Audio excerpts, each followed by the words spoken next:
Xin chào các bạn, hôm nay mình sẽ hướng dẫn các bạn móc mẫu túi số 81. Thì các bạn chắc cũng biết cái mẫu túi này thương hiệu gì rồi ha. Nhưng mình không dám nói tên vì một số mẫu túi mình làm theo thương hiệu này thì đã bị YouTube xóa đi rồi. Mình đã đăng những cái video đó trên cái kênh mới nè, mình để trên màn hình, các bạn có thể muốn tìm cái video hướng dẫn thì các bạn vào cái kênh mới giúp mình nha. Mình không có đăng lại kênh cũ tại vì có thể là YouTube nó sẽ xóa cái video nữa hoặc là nó đánh gãy cho các bạn, cho nên mình sẽ không đăng lại ha. Rồi, ở đây cái ngăn túi của mình là 24 cm nha. Là mình kể luôn cái độ phồng của phía nơ ngoài á các bạn. Còn chiều cao thì nó tầm khoảng 15 cm nha.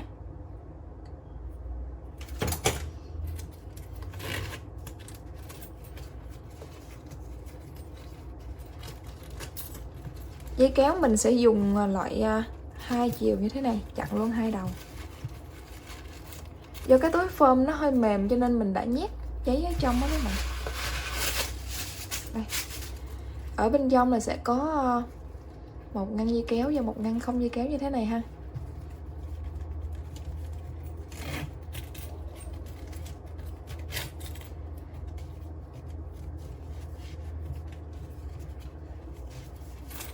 Rồi, cái túi này có thể đặt đứng như thế này nha các bạn. Đây là cái mẫu túi mình làm trước đó nè, thì cái đáy nó không có được đứng phơm á, nó mềm với lại nó không có to. Cái màu này thì mình thích hơn nè các bạn, nó giống như cái mẫu gốc hơn á. Rồi bây giờ mình sẽ giới thiệu các bạn phần nguyên phụ liệu nha. Bạn nào có nhu cầu mua hàng thì các bạn liên hệ thông tin mình để ở trên màn hình ha. Rồi mình ở đây sẽ sử dụng 2 cuộn màu chính nha các bạn. Cái sợi này là sợi dệt 2mm nha. Màu phụ thì mình dùng rất là ít luôn, không có tới nửa cuộn đâu. Tiếp theo là cái phần mác trang trí thì tùy theo các bạn có thể chọn một trong hai hoặc là cả hai luôn, giống như mình đều được ha. Cước nạp này thì mình dùng khoảng 2m, nó chưa tới 2m đâu. Dây kéo hai chiều này 25cm nha các bạn. Một cái lót túi may sẵn. Canvas thì các bạn sử dụng cho mình loại canvas lỗ tròn 33 x 50cm nha. Nhưng mà cái này mình cũng dùng rất là ít luôn ha các bạn. Về phần kim móc thì các bạn dùng hai size kim nha, một kim 2.0mm và một kim 2.5mm. Các bạn có thể dùng cái kim móc hai đầu dạng số 3/0 hoặc là 4/0 để thay thế cho hai cái size kim đó đều được ha. Để mình giới thiệu thiếu cái cặp khoen vuông lọt lòng 2cm đó nha các bạn.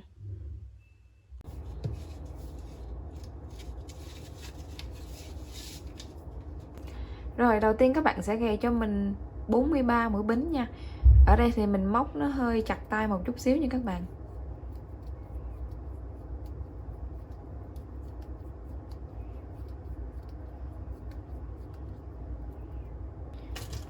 Các bạn sẽ đánh dấu ngay chân cái mũi số 4 giúp mình ha.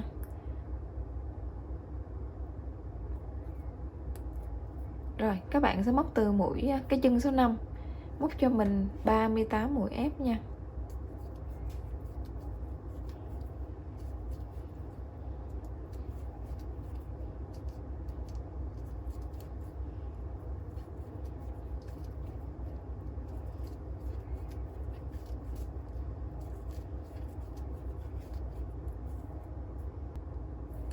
Rồi cái chân móc cuối cùng nè, các bạn sẽ móc cho mình là 7 mũi kép đơn vào chung một chân nha.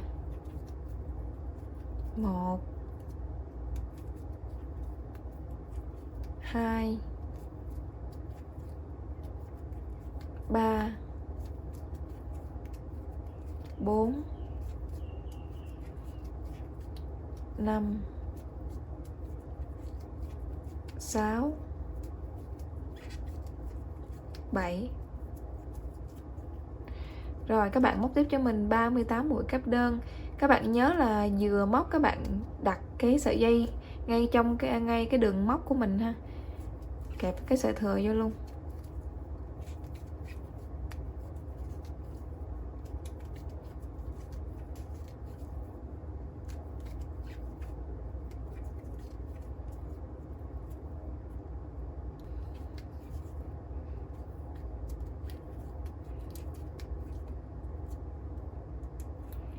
Rồi ngay cái mũi đánh dấu này các bạn sẽ móc cho mình 7 mũi vào trong cái chân này nha. 1 2 3 4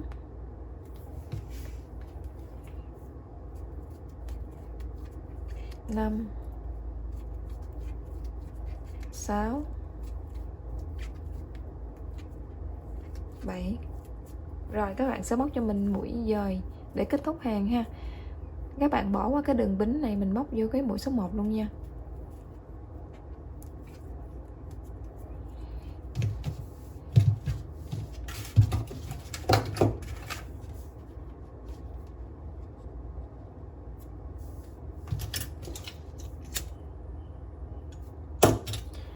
Rồi, cái hàng số 2 này mình sẽ móc mũi ít, mũi đơn á, vừa móc các bạn, vừa kẹp sợi cước giúp mình.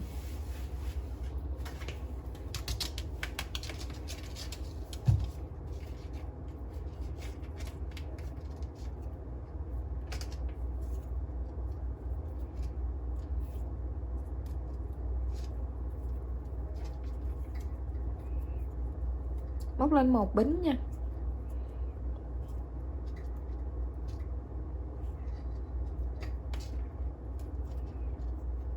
Sợi cước các bạn đưa ra hơi dư như thế này cho mình.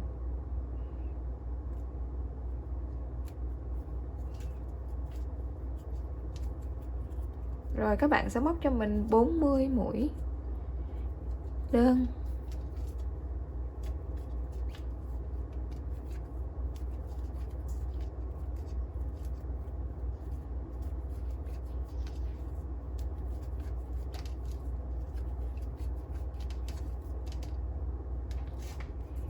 Rồi 3 mũi tới này, mỗi mũi thì các bạn sẽ móc cho mình là 2 đơn nha.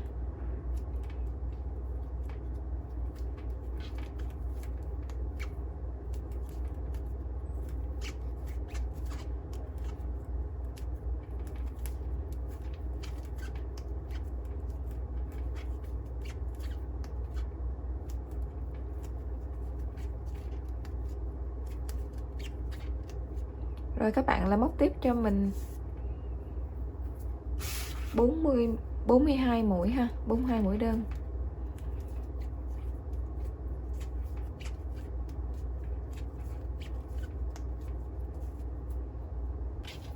Rồi, tùy theo cái độ dài mà hồi nãy các bạn chừa đó, bây giờ các bạn sẽ cắt cho mình nè.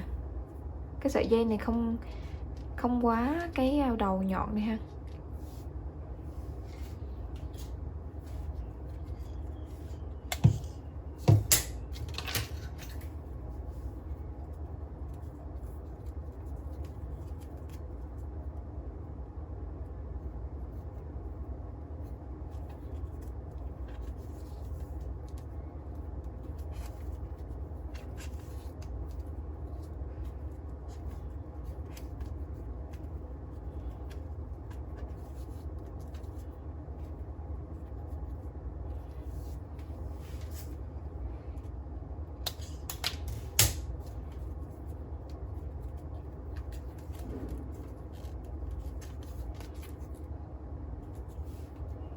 Rồi 3 mũi ở giữa này mình cũng sẽ tăng mũi nha các bạn.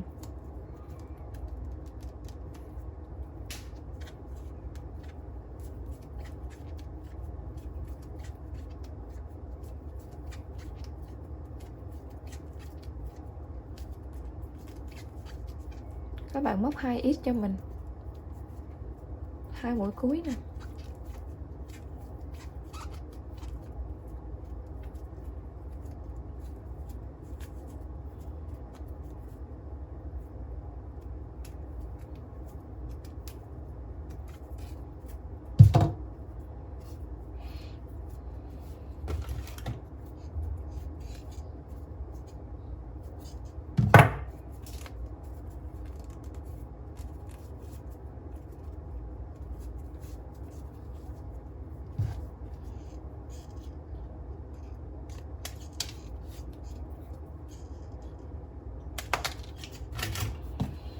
Bây giờ thì mình sẽ cắt miếng canvas á, mình may thêm vô cho cái đáy mình nó cứng cứng cứng cáp nha các bạn. Thì ở đây thì mình chuẩn bị một cái miếng canvas này, chiều ngang là tầm khoảng 5 lỗ nè, chiều dài thì mình không có đếm. Rồi mình đặt thử vô đây ha.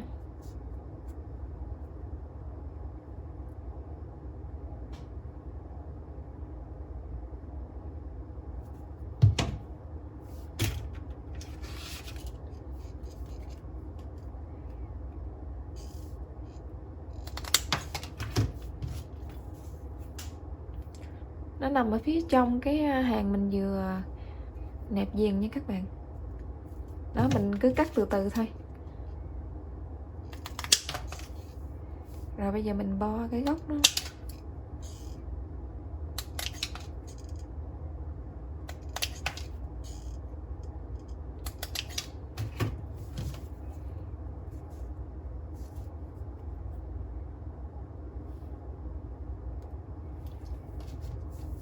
Các bạn cắt cho mình một cái sợi chỉ cùng màu ha.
Rồi tiếp theo hàng số 3 mình tiếp tục mình móc bằng mũi kép đơn nha các bạn. Các bạn gài lên cho mình 2 bính ha. Rồi các bạn sẽ móc cho mình 42 mũi ép.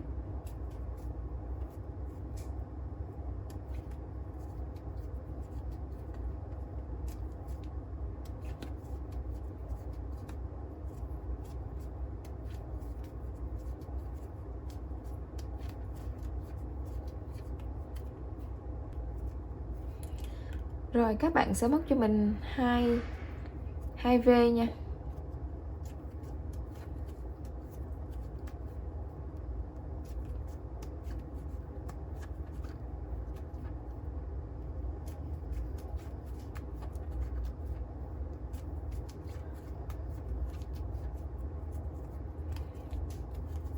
Móc tiếp cho mình 46F.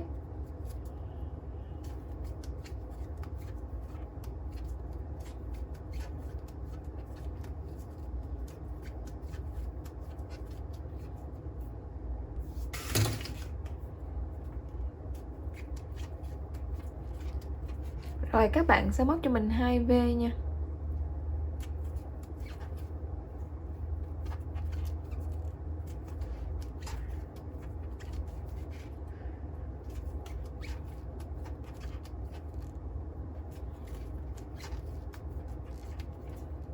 Sau đó mình móc 4F.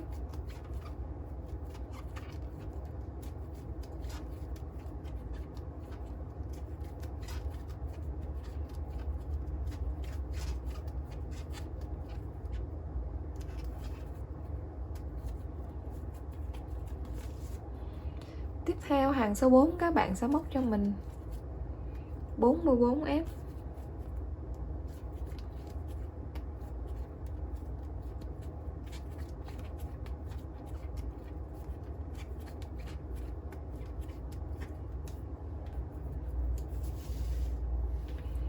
Rồi các bạn móc tiếp cho mình 2V nha. Tại vì cái sản phẩm mình móc nó có cái độ nghiêng ngược về phía bên tay phải nè, cho nên khi tăng mũi thì mình tăng phía bên trái ha.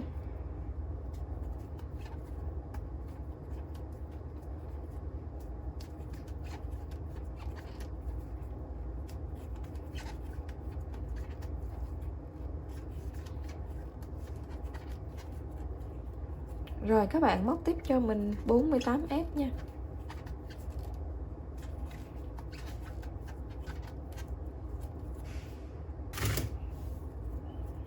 Rồi các bạn sẽ móc cho mình 2V nha.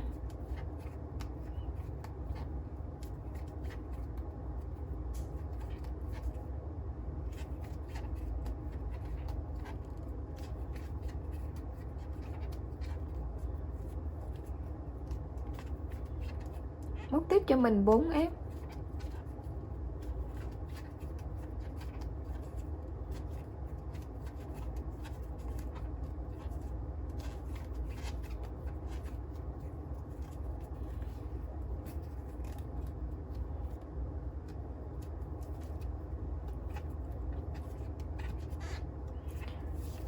Hàng số 5 các bạn sẽ móc lên cho mình 45 ép.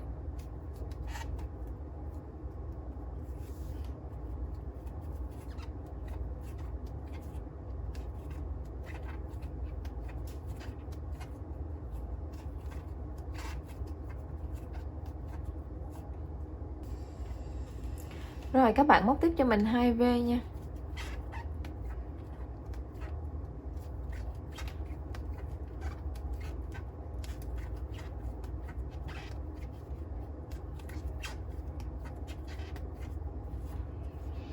Móc tiếp 50 ép nha các bạn.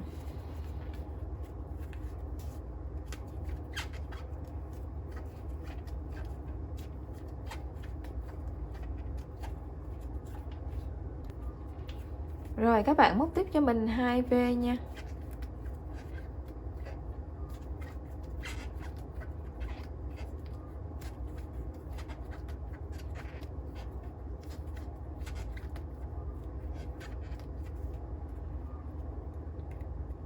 Rồi móc 5 mũi còn lại luôn nha các bạn.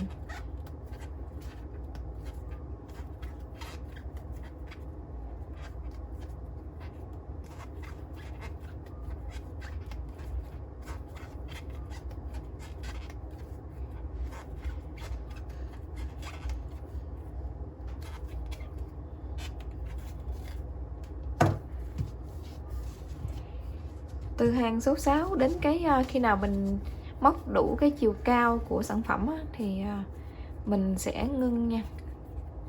Đây là cái sản phẩm mình vừa móc mình vừa hướng dẫn, cho nên là khi nào xong đến đó rồi mình mới hướng dẫn tiếp á các bạn. Rồi trước khi móc cái hàng số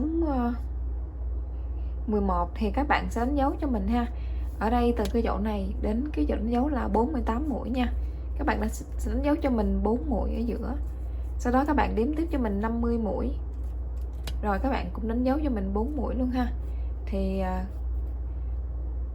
còn lại đây là 2 mũi nha. Mình bắt đầu mình móc theo cái công thức mình ghi ở trên màn hình ha các bạn.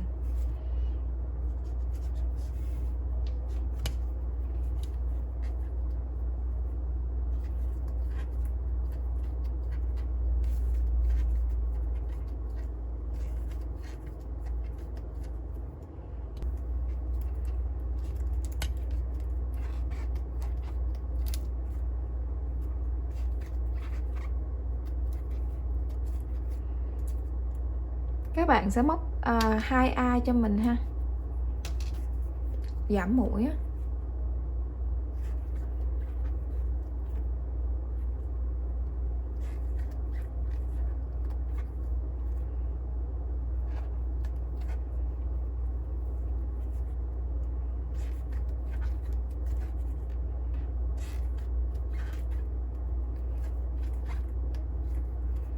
Rồi các bạn móc tiếp cho mình 50 ép.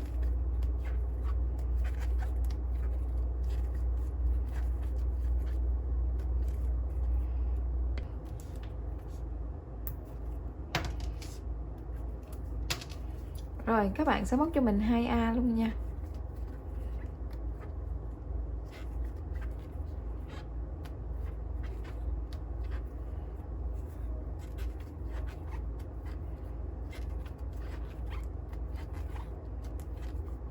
Móc 2 mũi ép cuối cùng nha.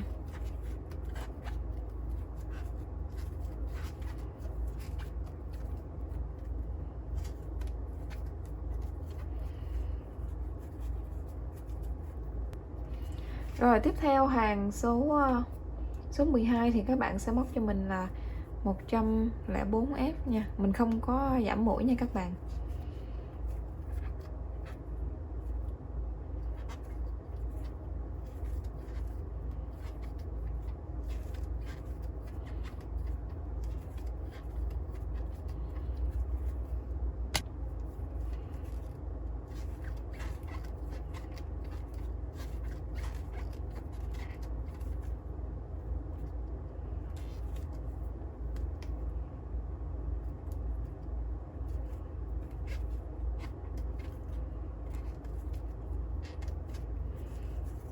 Tiếp theo hàng số 13 thì các bạn sẽ móc cho mình theo công thức mình ghi ở trên màn hình nha. Đầu tiên là mình sẽ móc 47 mũi ép.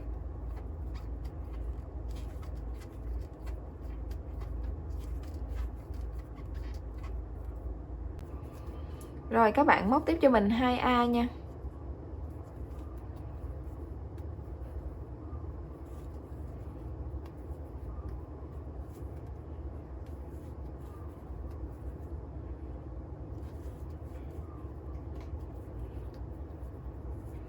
Móc tiếp 48 ép.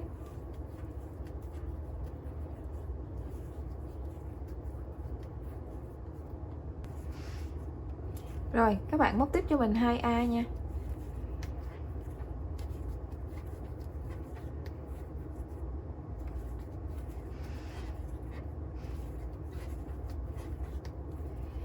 Ở đây còn một mũi cuối cùng nữa các bạn.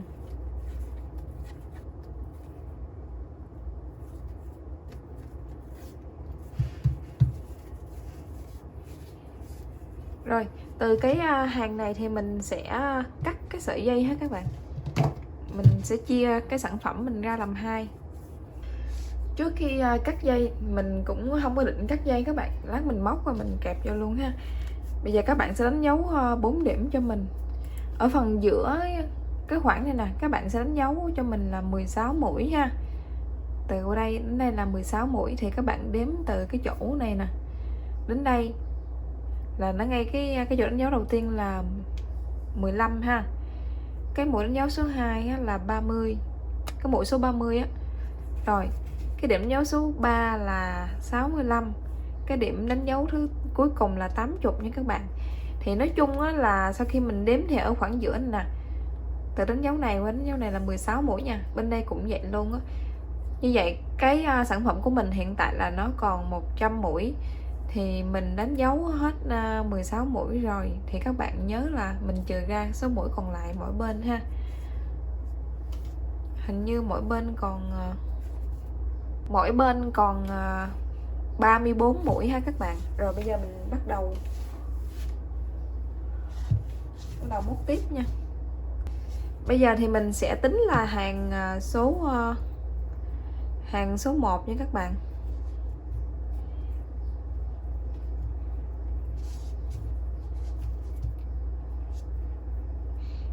Do là mình không có chắc chắn khi móc như thế này là có đúng hay không, cho nên mình hay chừa cái sợi dây lại với các bạn, để khi mình móc thấy được rồi thì mình mới cắt dây ra ha.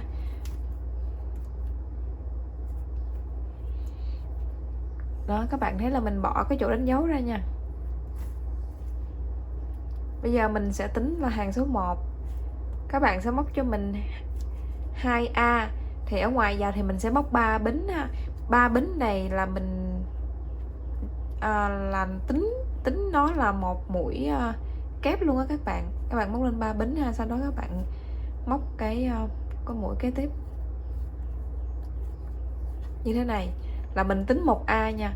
Tại vì một lát mình quay lại mình móc cái này thì mình chỉ móc trên đầu cái mũi kép đơn này thôi, không có móc ngoài đây, cho nên là mình tính cái này là cái phần giảm mũi ha. Rồi các bạn móc tiếp cho mình 1A. Vừa móc các bạn nhớ kẹp cái sợi thừa vô cho mình nha.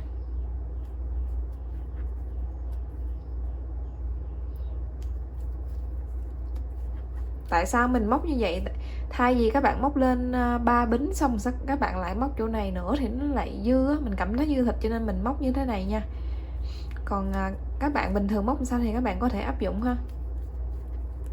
Rồi các bạn sẽ móc tiếp cho mình 26F nha.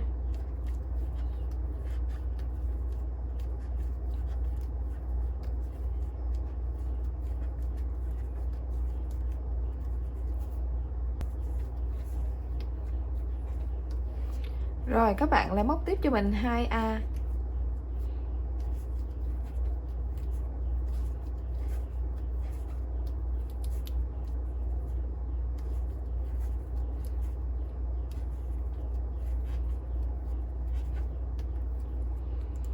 Tiếp theo hàng số 2. Các bạn móc lên cho mình 3 bính. Quay lại. Thì các bạn biết là 3 bính là mình mũi tính là mũi kép đơn ở chân dưới này, cho nên các bạn sẽ không móc mũi vào đây nữa ha, mà mình sẽ móc vào cái chân kế tiếp á. Thì mình ghi là 2A thì các bạn cũng đã biết là cái đó là mũi ấm mũi ha, mình sẽ không nhắc lại nữa.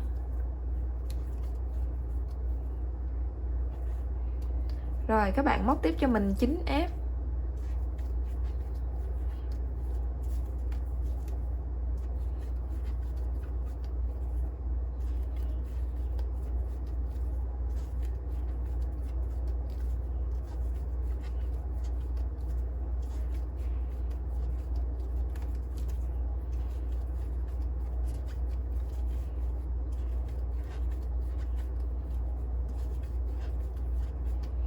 Rồi các bạn giảm mũi cho mình ha, các bạn móc 2A.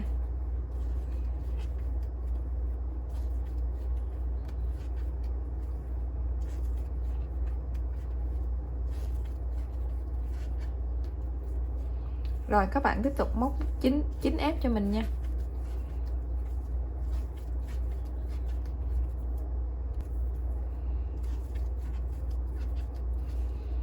Rồi các bạn móc cho mình 2A. Các bạn nhớ là cái mũi kép cái mũi bính ở bên ngoài là mình sẽ không móc khi giảm mũi nha. Tại vì nó là được tính là cái mũi giảm rồi đó.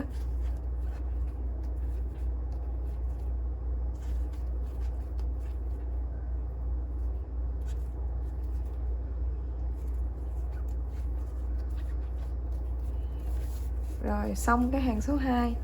Hàng số 3 các bạn móc tương tự, nó móc lên cho mình 2 bính, 3 bính.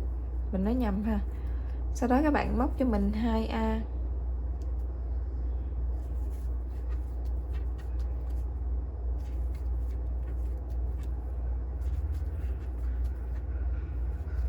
Rồi các bạn móc tiếp cho mình 6F nha.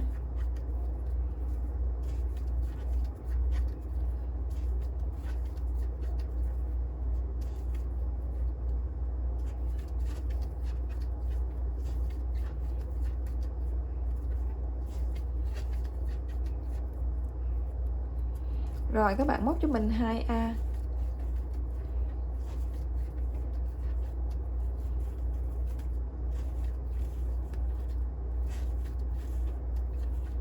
Móc tiếp cho mình 6F.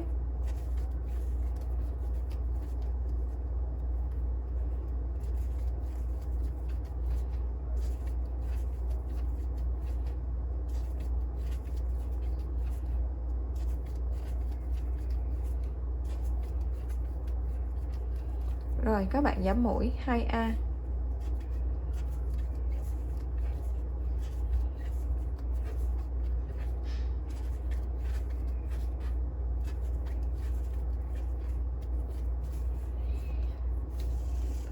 Tiếp theo hàng số 4 các bạn sẽ móc lên cho mình 3 bính, quay lại 2A.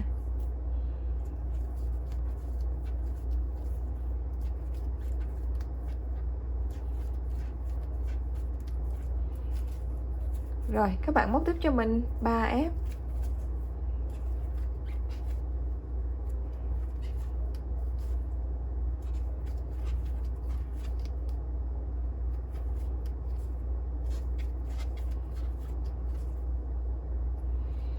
Rồi các bạn móc 2A.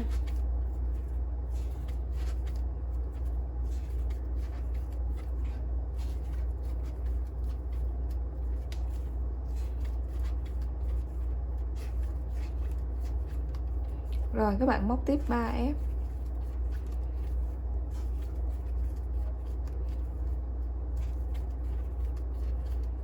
Rồi 2A.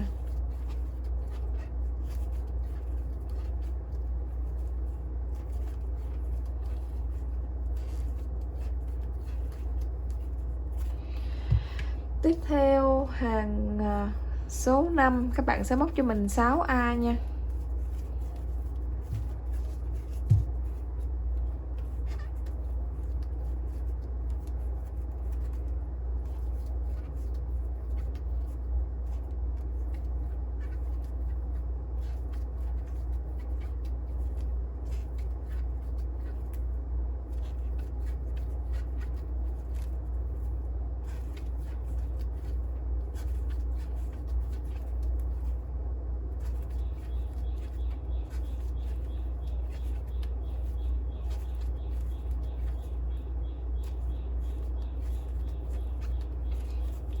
Như vậy là xong cái phần giảm mũi ở bên một bên đó các bạn. Trước khi cắt dây thì mình sẽ kiểm tra xem cái phần này nè, nó nằm có ngay cái hông túi không ha. Sau đó mình mới quyết định cắt dây ha.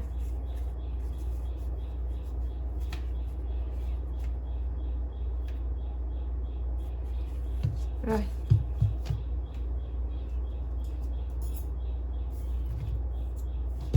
Mình sẽ cắt luôn sợi dây phía trong nha.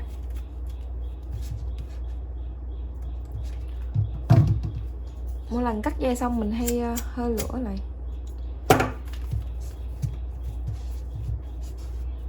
Rồi sợi dây bên đây thì các bạn kéo ra luôn. Rồi bây giờ thì mình sẽ bắt đầu lại từ cái đánh dấu này nè. Các bạn công thức tương tự như hồi nãy giờ mình móc đó các bạn tua lại các bạn xem ha. Hoặc là các bạn cứ nhớ là các bạn móc nha. Hoặc mình sẽ ghi cái công thức ở trên màn hình nha các bạn. Sau khi móc xong bên này á thì các bạn đừng có cắt cái sợi dây đi ha, các bạn cứ giữ sợi dây đây, mình buộc ở đây đi ha. Buộc ở đây giúp mình đi để khi mình móc viền á, vừa móc viền thì các bạn sẽ vừa kẹp cái miếng nơ vô. Mình móc một lần luôn nha. Cho nên các bạn sẽ giữ cái sợi dây này ở đây. Tiếp theo thì mình sẽ hướng dẫn các bạn móc cái lưới nha.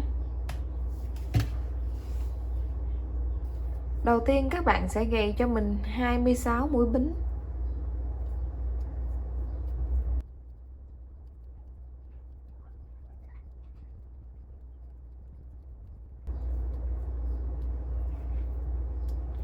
Rồi các bạn sẽ móc mũi đơn nha, cái chân bính số 2 nha. Các bạn móc lên cho mình 5 mũi bính.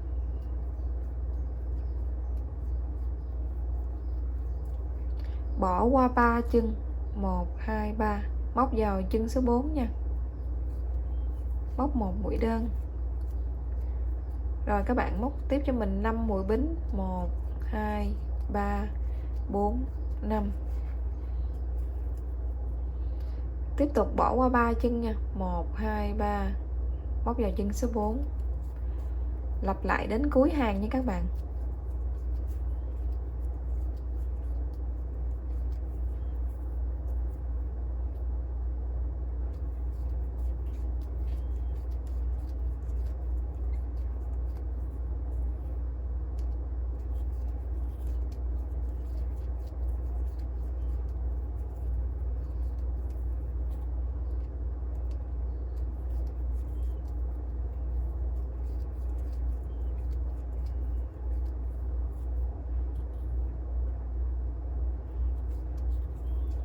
Rồi, sau khi xong hàng số 1 thì các bạn sẽ đếm mình sẽ có 1, 2, 3, 4, 5, 6 nha. Rồi tiếp theo hàng số 2. Các bạn sẽ gầy lên cho mình 5 bính. 1, 2, 3, 4, 5. Các bạn quay sản phẩm lại nè. Các bạn móc vào cái mũi ở giữa ha. hoặc là các bạn móc trực tiếp vô cái dây bính nó cũng được luôn. Các bạn móc cho mình 1 đơn, rồi các bạn lại móc tiếp cho mình 1 2 3 4 5, móc vào mũi ở giữa, móc vào mũi ở giữa, hoặc là mình móc trực tiếp vào cái dây lưới đều được nha, tùy theo mình thích móc như thế nào. Các bạn lặp lại đến cuối hàng cho mình.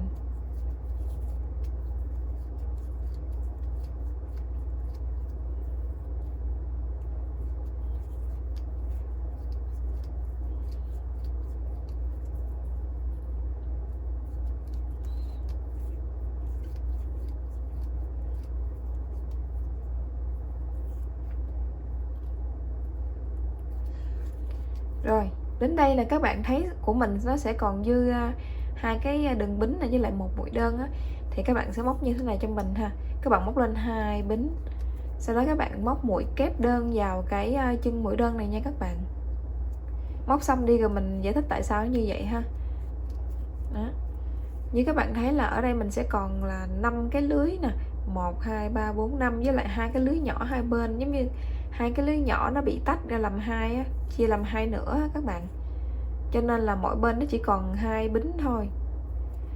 Còn ở bên đây nó lên 5 bính á, là tại vì cái chiều cao lên của một mũi kép đơn là 3 bính với lại 2 bính nó nối với qua bên này luôn. Vậy là được 5 bính đó các bạn. Các bạn nhớ nha, tại vì mình sẽ cứ lặp đi lặp lại như thế này, 2 hàng này nè, nó cứ lặp đi lặp lại hoài, cho nên các bạn phải nhớ phân biệt được, để nếu không là một lát các bạn làm một hồi nó lộn bên đó, nó sẽ bị dư thịt ha. Rồi, như cái bên này là bên có sợi dây nè, các bạn nhớ bên có sợi dây là cuối hàng số 1 lên hàng số 2 thì nó sẽ là 5 bính nha. Rồi còn cái bên kia là mũi đơn với lại mũi kép đơn thì mình sẽ đánh dấu cái kim đánh dấu vô ha, như vậy cho nó dễ nhớ. Rồi bên đây là các bạn sẽ lên 1 bính nè, các bạn quay lại, các bạn móc mũi đơn vào cái mũi kép đơn này cho mình ha. Xong sau đó các bạn đã móc 5 bính, 1 2 3 4 5. Rồi mình lại móc vào cái lưới ở giữa lưới này nè, 1 2 3 4 5. Rồi các bạn lặp lại đến cuối hàng nha.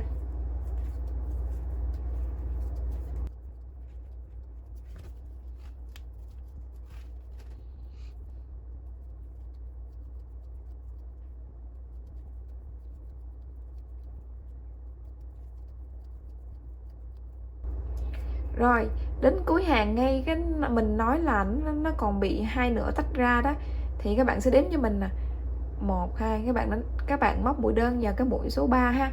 Mũi số 3 bên này thì nó tương đương như cái chiều cao của mũi kép đơn bên này nè các bạn. Đó, thì các bạn móc vô 1 đơn cho mình. Rồi xong sau đó các bạn lại móc tiếp 5 mũi bính, 1 2 3 4 5. Đó, các bạn nhớ bên phần có dây nè, các bạn sẽ móc mũi đơn đầu tiên vào cái chân lưới cái bên này luôn nè. Đó.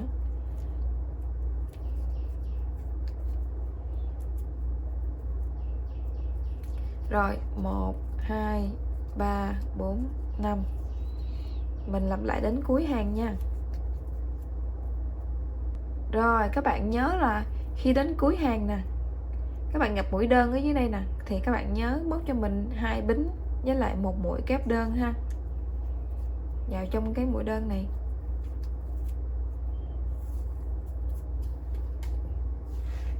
Rồi tiếp theo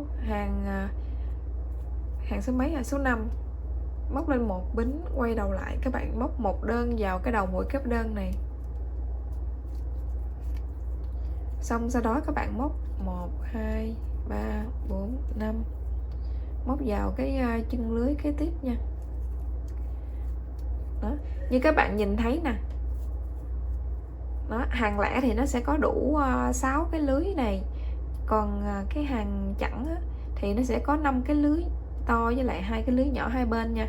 Các bạn nhớ như vậy mà mình làm lại đến khi nào mình đủ chiều dài của sản phẩm ha.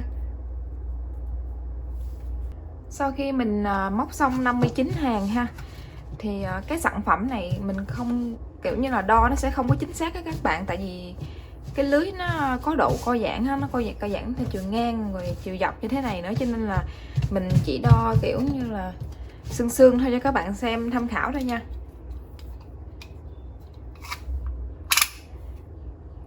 Rồi nó tầm khoảng 48 cm ha. Còn cái chiều ngang nó khoảng 10.5 cm.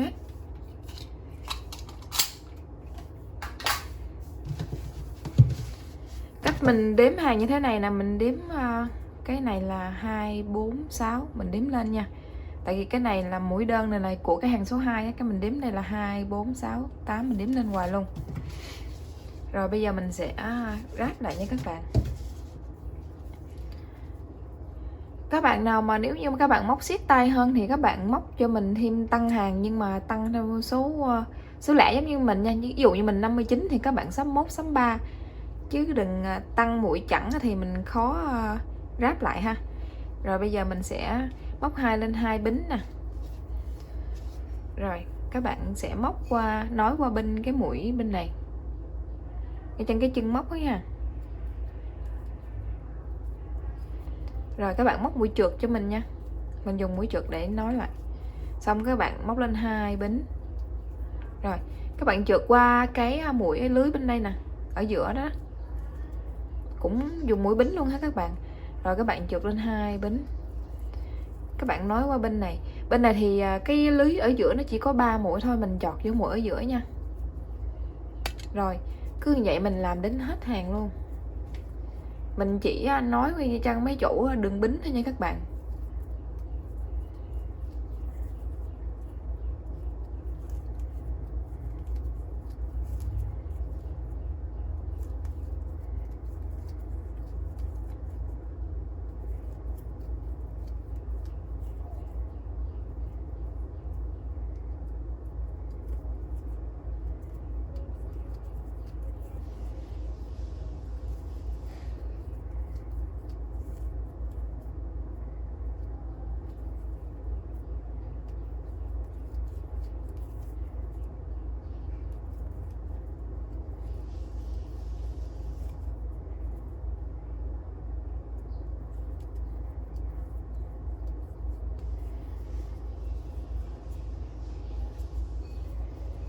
Gần cuối các bạn nhìn cho mình nè, ở bên đây nó còn một mũi đơn, các bạn thấy một mũi đơn mình móc không? Các bạn thấy nó chưa có hết hàng nè. Đó, các bạn móc tiếp cho mình 2 bính, xong sau đó mình sẽ nối cái mũi trượt này vào trong cái mũi đơn đó nha, là xong kết thúc bên này. Rồi qua bên đây nó vẫn còn một bên nè, vẫn còn bên đây chưa xong nè, các bạn nhớ là móc thêm 2 bính, cái mình lại nối tiếp qua bên này nha. Nhiều khi các bạn nhìn không để ý kỹ là các bạn cứ tưởng như vậy là xong, là nó bị thiếu ha, nó bị thiếu thịt liền á.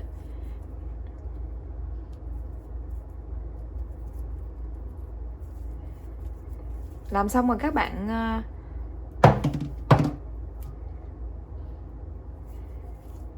kéo ra như thế này nè, xem là mình móc có bị thiếu thịt hay dư thịt gì không nha. Rồi bây giờ mình mới móc viền xung quanh. Cái mũi móc mình đang chiều này thì mình lộn cái miếng lưới ra nha các bạn. Rồi các bạn sẽ móc lên cho mình một bính. Ngay cái chân mà mình đang móc một bính thì các bạn sẽ móc cho mình một đơn. Rồi các bạn nhìn thấy cái lỗ kế tiếp nè, cái lỗ đó các bạn sẽ móc vô cái lỗ đó một đơn. Cái lỗ bự kế tiếp các bạn cũng chỉ móc cho mình một đơn thôi ha. Rồi các bạn lại nhìn thấy cái lỗ kế tiếp nó thì mình vẫn móc một đơn. Cứ thấy một lỗ là mình cứ một đơn thôi, lỗ lớn lỗ nhỏ gì mình nhận một đơn. Trung bình là mình thấy là 3 đơn á là nó xong một cái vòng lặp của nó, cứ vậy hoài. Mình móc đến hết hàng nha. Nhưng mà các bạn móc vừa tay thôi, cũng đừng có quá cố tình siết tay ha. Tại vì mình siết tay thì nó làm cho cái vòng này nó ngắn lại á các bạn. Móc vừa phải giúp mình ha.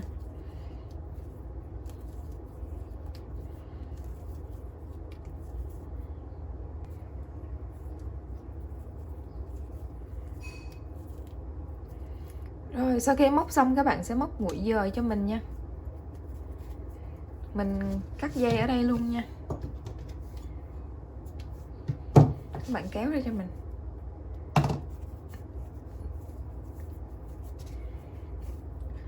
Ở bên này các bạn sẽ nối sợi vô mình móc nha.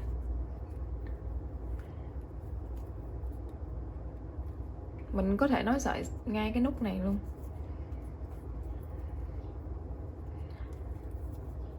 Móc lên một bính, sau đó mình móc mũi đơn ha. Tương tự như bên kia vậy đó, cứ một lỗ như vậy các bạn sẽ móc cho mình một đơn, lỗ lớn lỗ nhỏ gì cũng một đơn hết.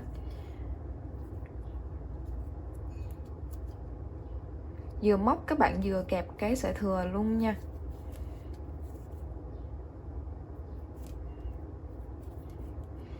Ở bên đây là lỗ bính á, cho nên có những lỗ nó sẽ khó nhìn thấy hơn á các bạn.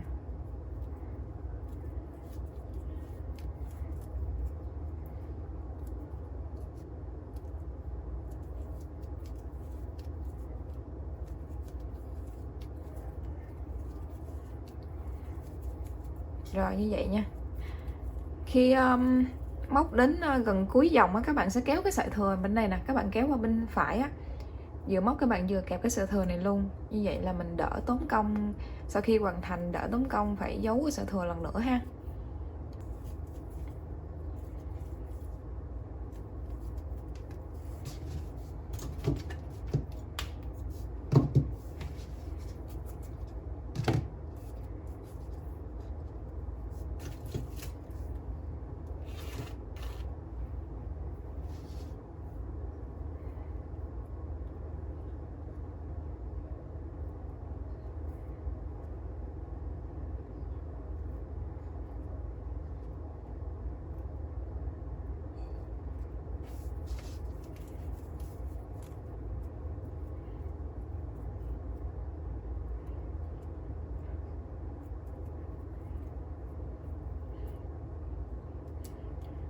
Cái mũi cuối cùng mình không móc, mình cảm giác nó giống như là nó hơi bị thiếu thiếu á. Thay vì mình móc thì mình sẽ làm một cái mũi đơn giản cho nó ha. Móc thì cảm thấy dư, mà không móc thì thấy hơi thiếu.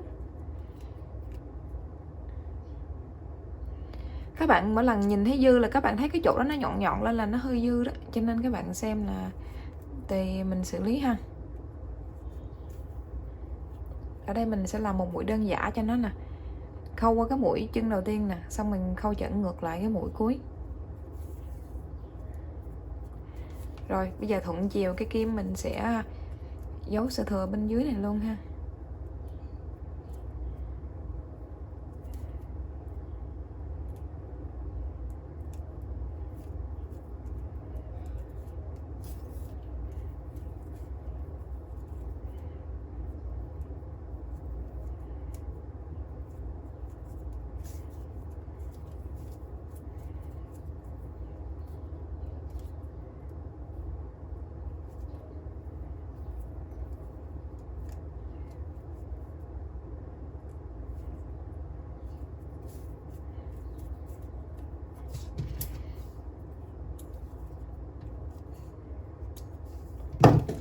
Bên còn lại cái sợi dây thừa các bạn cũng làm tương tự nha.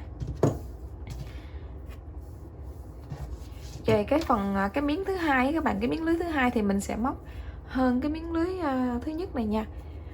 Miếng lưới thứ hai thì các bạn sẽ móc cho mình 65 hàng rồi mình mới bắt đầu ghép lại ha các bạn. Tại vì miếng thứ hai á, nó sẽ chồng, nó bao luôn cái miếng thứ nhất á, cho nên là nó phải dư ra để nó bọc ở trên được. Nếu mình móc bằng á, thì mình cảm thấy nó hơi thiếu thiếu ha, cho nên mình sẽ móc dư hơn nhiều ha. Tiếp theo mình sẽ hướng dẫn các bạn theo cái đồ gắn mác nha. Mác ở đây thì các bạn nào dùng mác handmade đó thì các bạn sẽ cắt cho mình miếng canvas nè, có chiều cao là chiều rộng là 3 lỗ, chiều dài là 2, 4, 6, 8, 10 lỗ nha, 3 x 10 rồi. Còn ở đây là cái tách để gắn cái mác CD ha. Bạn nào muốn xài mác CD thì mình cắt cái canvas, nó có chiều ngang là cũng 10 lỗ luôn các bạn. Chiều dài rộng là 1, 2, 3, 4, 5, 6. Chiều rộng là 6 lỗ nha. Chiều ngang 10, chiều rộng 6. Ở đây các bạn sẽ bỏ thêm 3 cái phần chấm thịt này nè, cắt bỏ 3 lỗ để mình gắn nhích nhận nhất ha. Cái phần thêu mà cái sản phẩm mà bị cắt như vậy nó sẽ khó hơn là thêu một cái miếng đơn giản như vậy nha các bạn. Ở đây mình sẽ thêu ở trên phần mặt nhám nè, lấy cái sợi dây hơi dài. Các bạn nhớ kẹp cái sợi thừa bên dưới nè, vừa thêu mình vừa giấu sợi thừa luôn ha.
Tiếp theo mình sẽ móc viền xung quanh luôn nha các bạn.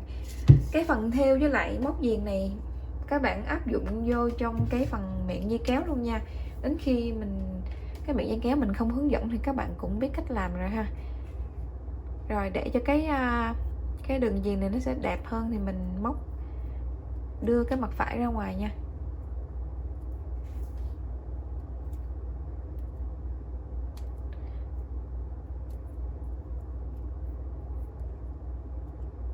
Các bạn sẽ móc cho mình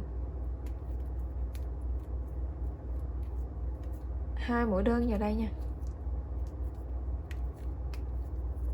Rồi những lỗ còn lại mình sẽ móc mỗi một lỗ là tương đương một mũi đơn. Mình dùng kim móc 2mm nha các bạn.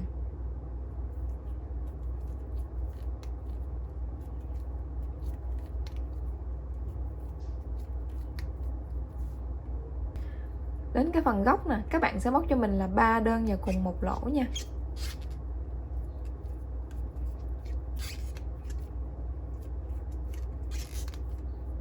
Rồi, những cái lỗ bình thường thì mình cứ móc một đơn thôi nha. Đến phần góc thì mình sẽ móc 3 đơn vào cùng một lỗ.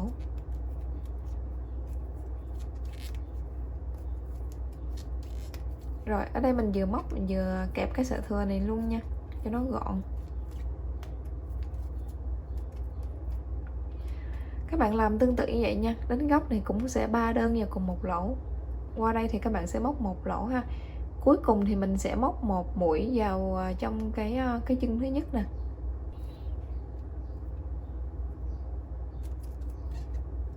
Rồi, như vậy là cái chân đầu tiên á nó đã đủ 3 mũi ha các bạn. Vậy các bạn sẽ cắt một đoạn dây dài cho mình.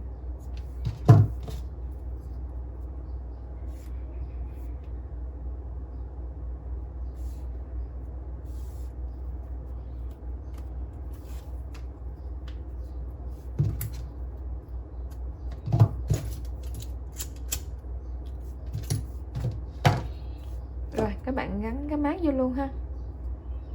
Cái mác này thường mình sẽ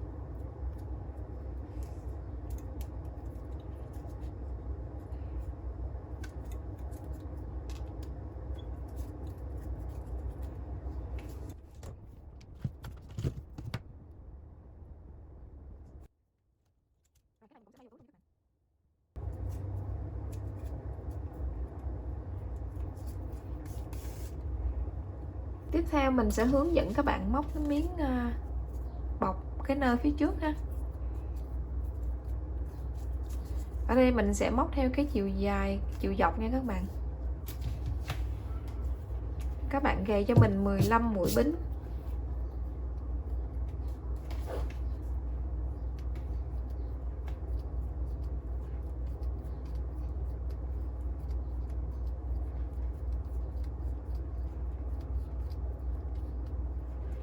Rồi các bạn bỏ mũi bính đầu tiên, móc từ mũi bính số 2, các bạn móc cho mình mỗi một chân bính như vậy là mình sẽ móc một đơn nha.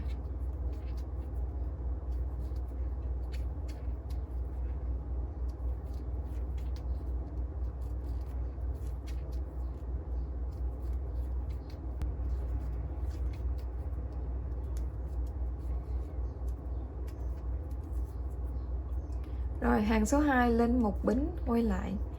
Mình cũng vẫn sẽ móc là 14 mũi đơn nha các bạn.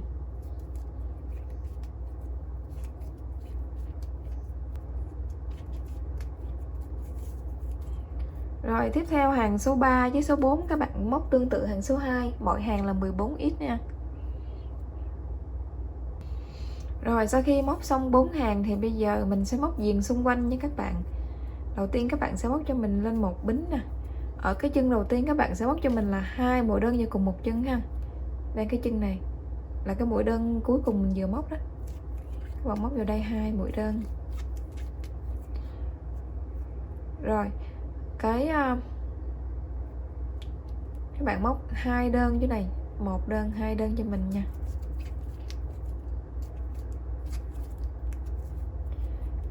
Cái lỗ số 3 này nè, các bạn bỏ qua, các bạn không móc ha. Các bạn móc vào cái mũi cuối bìa bên đây. Các bạn móc cho mình 3 đơn vào cùng một chân nha.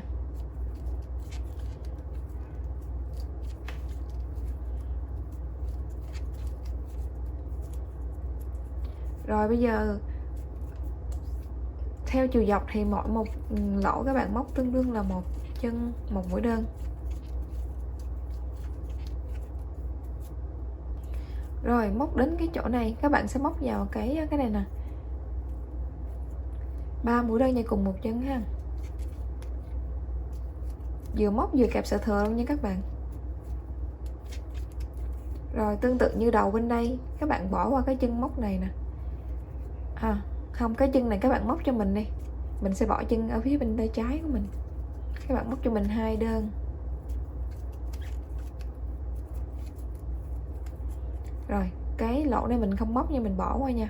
Các bạn móc vô cái mũi bìa bên đây nè, móc cho mình 3 đơn nha.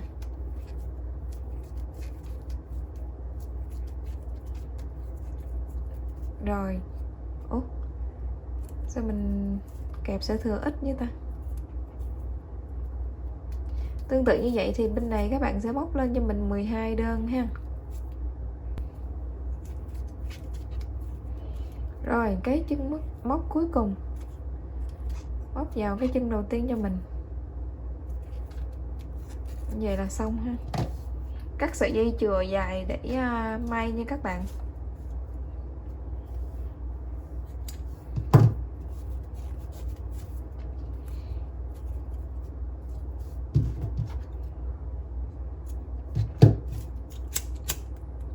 Các bạn móc 2 miếng như vậy ha.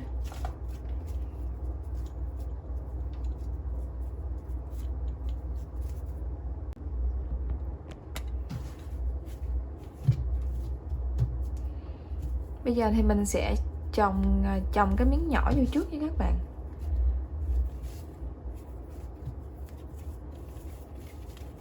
Các bạn nhớ là cái chỗ cái đường ráp á, thì các bạn sẽ đưa vô cái mặt sau của sản phẩm ha, mặt mà mình có cái đường móc nè. Miếng nhỏ thì mình đưa vô trước ha. Sẵn đây các bạn kéo cái sợi dây ở trên miệng túi này ra luôn đi, cái bên mà mình đã cắt á.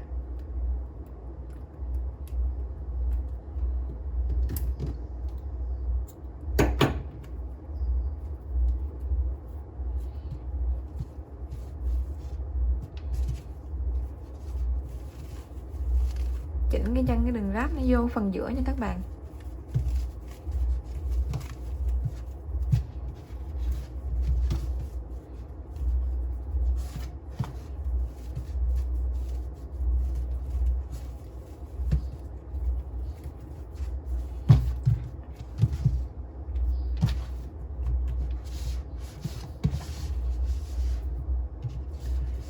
đường ráp ở này thì mình có thể mình để qua mặt bên kia cho nó, để mình xem là cái độ dày á, độ dày chỗ ráp nó có nhiều không.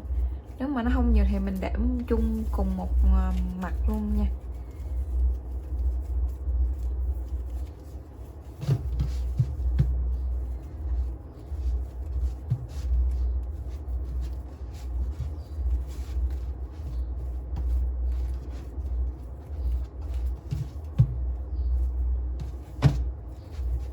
Bây giờ các bạn sẽ dùng một cái sợi dây nè.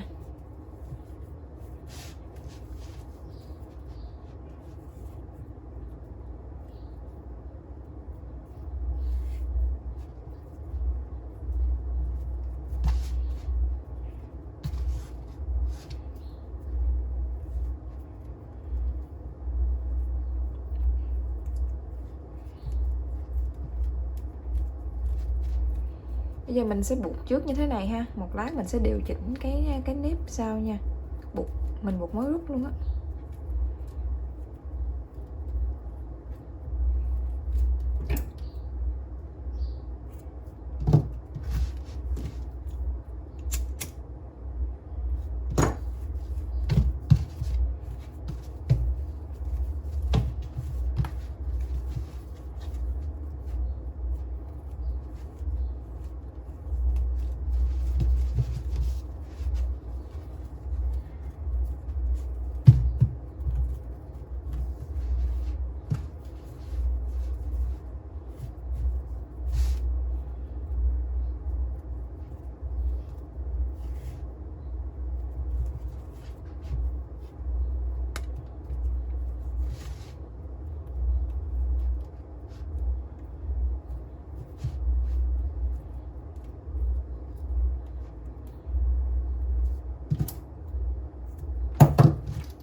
Rồi, đầu tiên thì các bạn sẽ đếm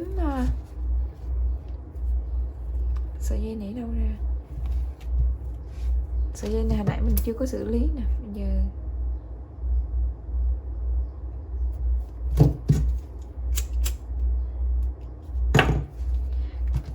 ở trên cái đường thẳng này là nó có 16 mũi á, thì mỗi bên các bạn sẽ đếm vô 5 mũi cho mình. 2, 4, 5. Đánh dấu ngay chân cái mũi số 6 nha các bạn.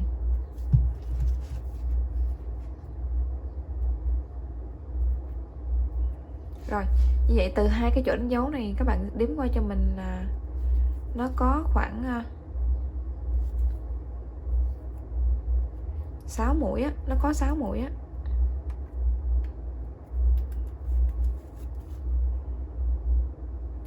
Sáu mũi này thì nó sẽ bằng với lại 6 mũi ở trên cái miếng mình móc á các bạn. Các bạn sẽ tính từ cái mũi ở giữa bên này nè. 1, 2, 3, 4, 5, 6. Qua đến cái mũi giữa bên này là đúng 6 mũi luôn nha. Rồi, mình xác định cái vị trí rồi ha.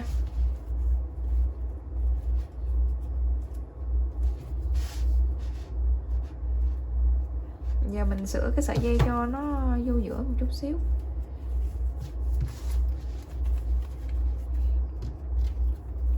Bây giờ thì mình sẽ may nha.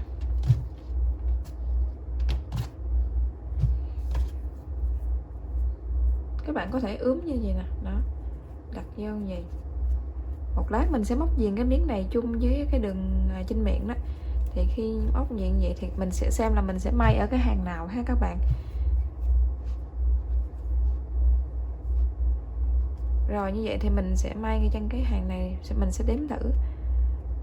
Mình đếm bắt đầu từ cái hàng ở trên miệng đây nè. 1, 2, 3, 4, 5, 6, 7, 8, 9. Nếu như bắt đầu từ hàng này là hàng 9, nhưng mà nếu mà đếm luôn hai cái hàng phía dưới đáy là hàng 11 ha.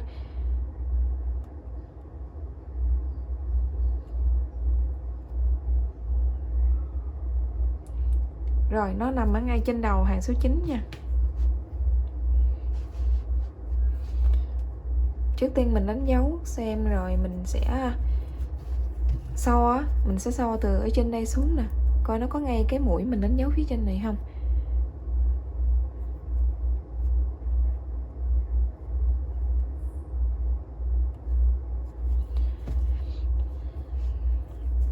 Rồi nếu như đúng thì nó nằm ở đây. Nhưng mà do cái mũi móc của mình nó hơi nghiêng đó, cho nên các bạn cũng nhìn làm sao mà khi mình may vô thì nó thẳng là được ha. Chứ nhiều khi mình canh đúng mũi thì nó cũng không có chính xác á các bạn. Rồi cái đầu có sợi dây này các bạn sẽ xỏ cái sợi dây qua bên cái mũi ở giữa cho mình như thế này. Hình như hồi nãy mình quên hướng dẫn đó ta. Đây, các bạn đưa kim móc này các bạn xỏ qua hoặc dùng kim khâu xỏ đều được nha. Xỏ về cái mũi ở giữa này, nó kéo ra như thế này ha. Rồi mình bắt đầu mình ráp nha. Cái công đoạn ráp này nhiều khi á, nó không có chính xác liền á các bạn, cho nên là mình phải làm từ từ xem là cái nơ nó ngay ở giữa chưa ha.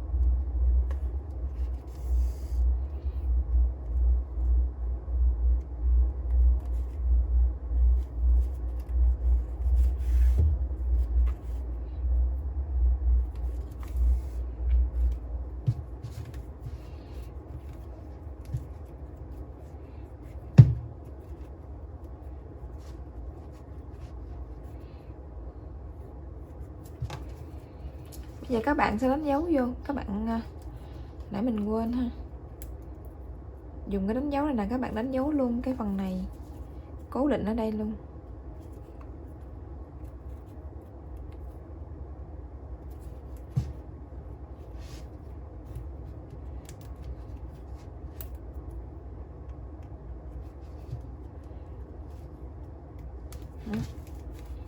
Mình may qua thử một đường, mình xem lại là nó ngay ở giữa sản phẩm chưa ha các bạn. Nếu mà chưa thì mình điều chỉnh qua lại cho nó ngay giữa là được ha.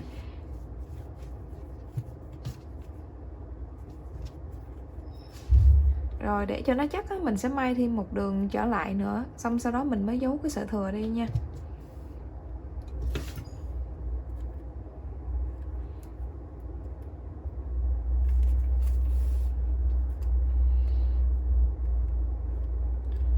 Thường sản phẩm mà khi mình may á, mình chưa có chắc ăn nó đã ngay rồi á, mình cũng có thể giấu sợi thừa sẵn, nhưng mà mình để dây ở đây, khi nào hoàn chỉnh hết rồi mình mới quay lại mình cắt cái sợi dây bỏ nha. Như vậy thì nó sẽ an toàn hơn là mình cắt luôn.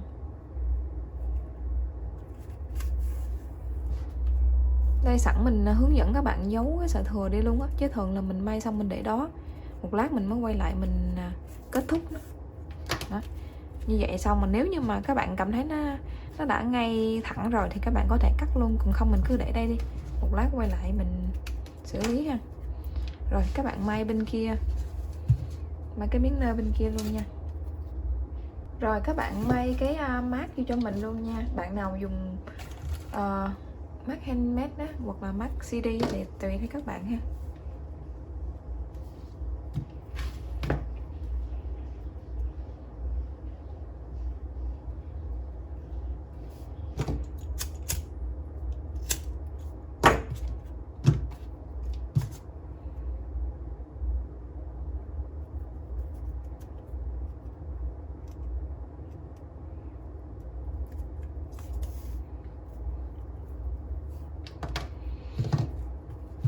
Rồi mình sẽ chọn bên đây là mặt chính của sản phẩm ha.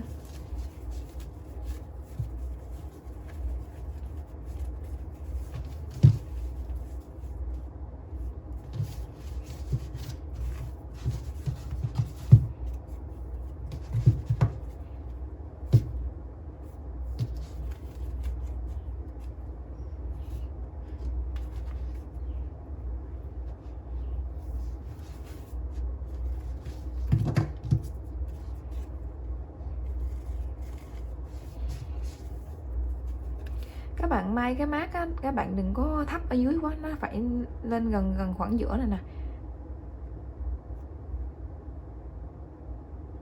Rồi, tương tự như cái cách may cái nơ thôi, mình may vòng vòng xung quanh nha. Sau khi may mát xong á, thì mình sẽ mối lại. Các bạn nhớ hơi cái đầu sợi chỉ nha. Rồi bây giờ mình chuẩn bị móc viền nha các bạn. Các bạn nẹp cái sợi cước cho mình ha. Móc viền kim móc 2.5.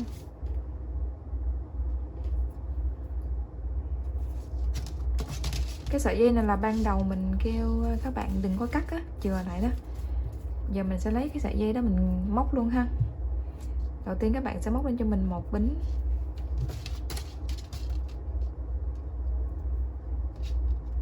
Cái sợi cước này các bạn chừa chỗ này hơi dài chút xíu cho mình nha. Rồi bây giờ các bạn sẽ móc cho mình ngay cái chân mình đang móc mũi bính nè, các bạn ngoéo ngược qua cái mũi cuối cùng ở trên đây ha. Các bạn móc cho mình một đơn. Các bạn có thể dùng đánh dấu để mình nhớ nha.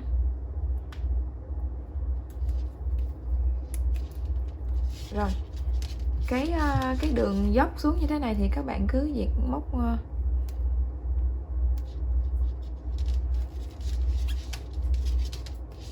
như cái mũi dài dài như thế này là các bạn móc cho mình 2 mũi đơn vào đây nha.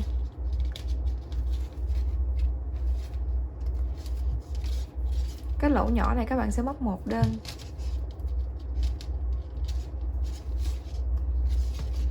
Rồi tương tự như vậy mình cứ thấy cái mũi dài dài là mình móc 2 đơn ha.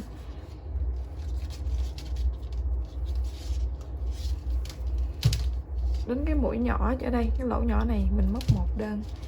Giống như là như các bạn biết là một cái chiều dài của một cái mũi kép đơn thì nó khoảng 3 mũi á, thì các bạn cứ móc một hàng như các bạn móc cho mình 3 mũi thôi. Tại mình móc các bạn cứ thấy nhiều lỗ mà các bạn móc hết thì nó sẽ bị dư ha.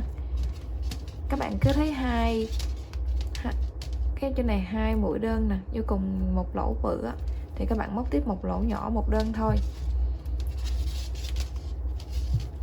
Tương tự như vậy mà mình móc dài xuống.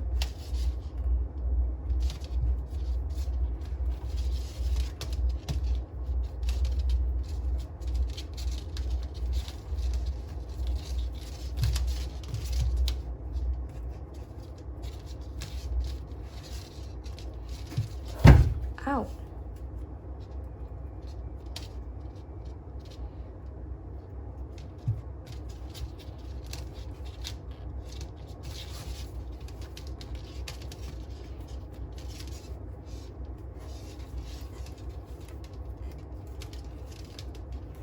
Rồi đến cái chân này nè, các bạn cũng sẽ móc cho mình một đơn luôn nha. Cái chân mà mình đã móc mũi giảm ở hàng số 1 á.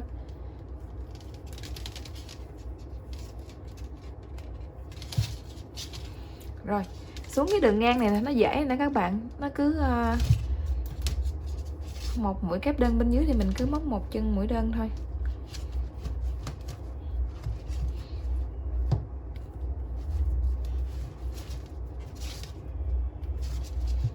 Nó nặng quá mình không thể nào mình kéo lên trên để mình móc được hết đó các bạn.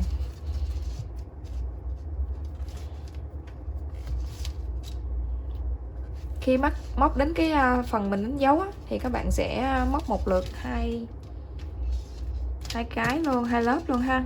Một lớp là bên cái nơ với lại một lớp là bên cái phần miệng túi.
Rồi đến cái đoạn đường ngang này thì các bạn cũng móc tương tự bên đây nè, mỗi một chân thì mình sẽ móc tương đương là 1 đơn.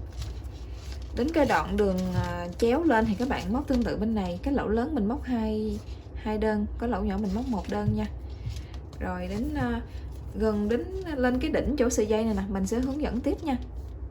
Có cái cảm giác là cái nơ của mình á, cái miếng này nó hơi nghiêng qua cái phía bên tay phải á, cho nên khi móc đến cái mũi kế cái chân này nè thì mình sẽ móc lại cái mũi cũ ở phía trên nơ các bạn, mình móc qua cái chân mới ở phía dưới nha. Cái này là mình cảm giác như vậy thôi, mình hướng dẫn thêm á.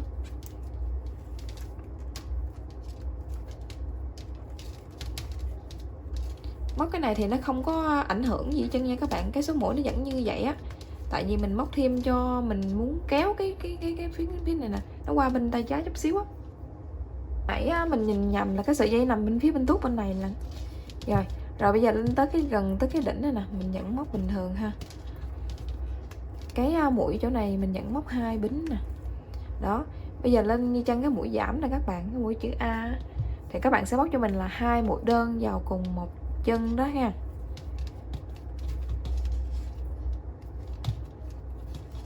Rồi bây giờ các bạn sẽ đánh dấu cho mình, đánh dấu cái chỗ 2 mũi đơn vào cùng một chân, mình đánh dấu ở mũi bìa cho nó giống với cái mũi bên phía bên này nè. Rồi bây giờ mình đếm lại thử xem là mình có bao nhiêu mũi ha. Mình xem là mình móc có hai bên nó có đồng mũi nhau không á các bạn.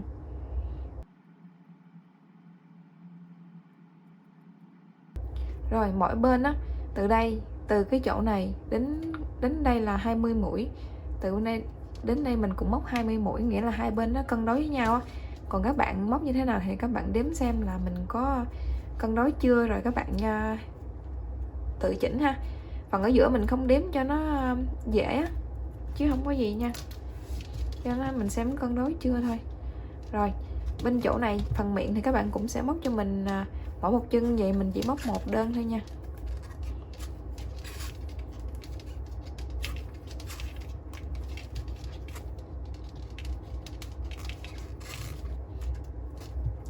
Rồi đến cái mũi phía cuối nè, các bạn sẽ móc hai đơn vào cùng một chân cho mình.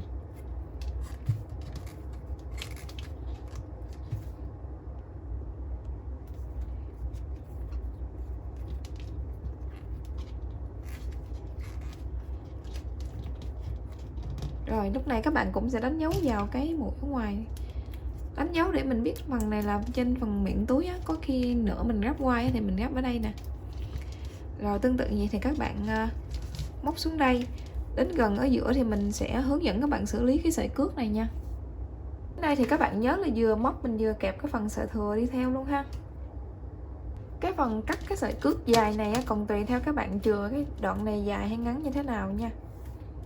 Đó, mình móc thêm vài mũi rồi mình sẽ cắt cái sợi cước này, hoặc là mình cắt trước cũng được.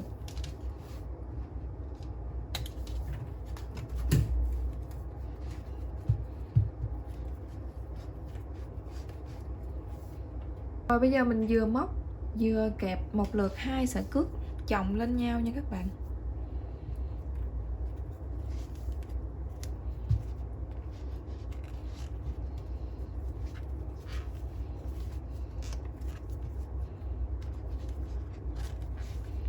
Hình như cái này là mình đã hướng dẫn ở dưới phần đáy rồi.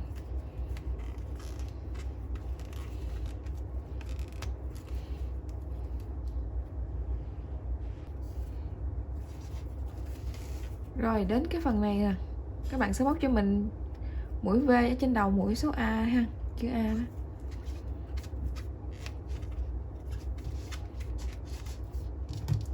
Đánh dấu ở mũi ở ngoài bìa cho mình. Cái mục đích đánh dấu là hồi nãy mình nói rồi, bây giờ mình muốn lại muốn lặp lại nữa. Trời ơi, kiểu giống như mình bị liệu á.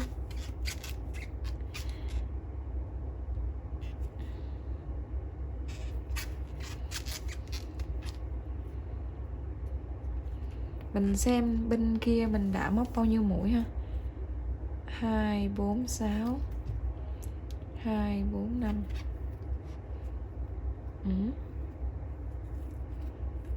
2, 4, 5 đúng rồi. Cái mũi cuối cùng nè, mình sẽ móc vào cái chân chung với cái chân mình đã đánh dấu trước đó là mình đủ 6 mũi tương tự như bên kia luôn ha. 2, 4, 6. Rồi sợi dây này thì mình hình như là không có dùng, các bạn cắt hơi dài xíu đi để chừa đó, xem là một lát mình có sử dụng.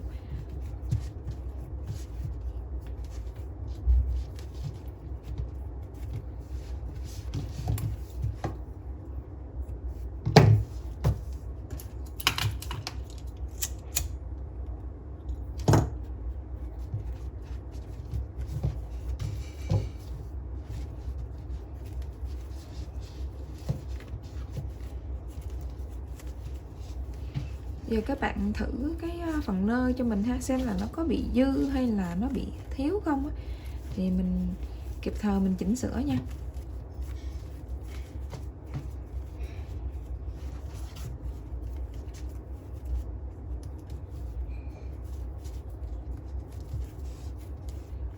Thường nơ sau khi làm xong mình thấy theo cái sản phẩm mẫu á, cái phần cánh nơ ở trên nó kéo tuốt ra như thế này.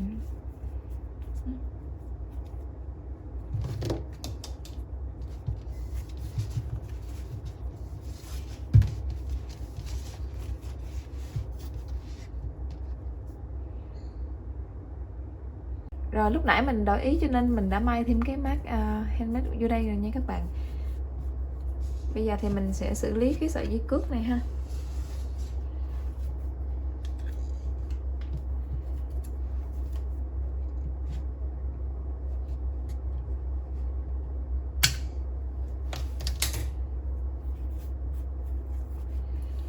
Nếu cái đoạn cước phía này mà có dư thì các bạn cũng cắt đi ha.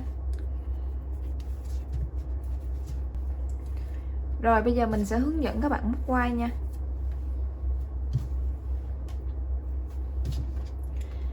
Đầu tiên các bạn sẽ gầy cho mình 5 mũi bính.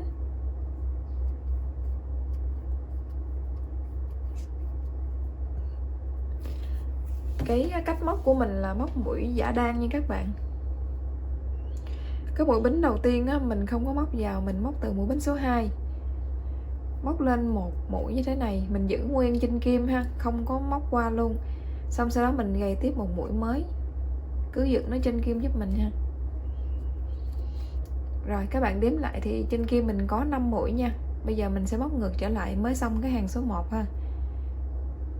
Cái mũi phía bên tay trái bên cùng nhất thì các bạn chỉ móc qua một mũi thôi. Cái mũi thứ hai thì các bạn sẽ móc vào cái mũi này với lại một mũi này là qua 2 mũi. Mũi thứ ba làm tương tự, mũi thứ tư tương tự, rồi mũi thứ năm cũng vậy luôn ha. Xong hàng số 1. Hàng số 2 á thì cách gầy mũi cũng tương tự như vậy thôi. Các bạn sẽ chọn cái kim xuống cái đường mũi dọc phía trong nè. Cái mũi ngoài mình đã có một mũi trên kim sẵn rồi cho nên mình sẽ không gầy nữa nha các bạn, mình chỉ gầy từ cái mũi số 2 trở đi á. Rồi các bạn sẽ chọn cái kim qua đây, kéo qua. Làm tương tự đến hết hàng. Ở ngoài bìa này nhiều khi các bạn bị nhầm cái mũi nằm ngang ha, các bạn nhớ là lấy cái mũi nằm dọc á, chọn kim cho cái mũi nằm dọc nha. Rồi móc lên. Mũi bìa lúc nào cũng chỉ có qua một mũi thôi. Rồi những cái mũi sau mới 2 mũi. Tương tự như vậy các bạn móc đến hết hàng. Rồi hàng thứ ba các bạn làm tương tự hàng số 2. Gầy mũi lên.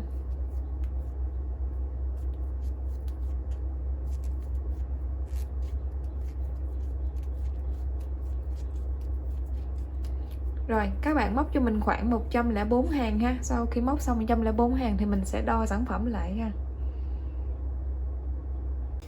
Sau khi móc xong 104 hàng thì sản phẩm mình dài khoảng 51 cm nha các bạn.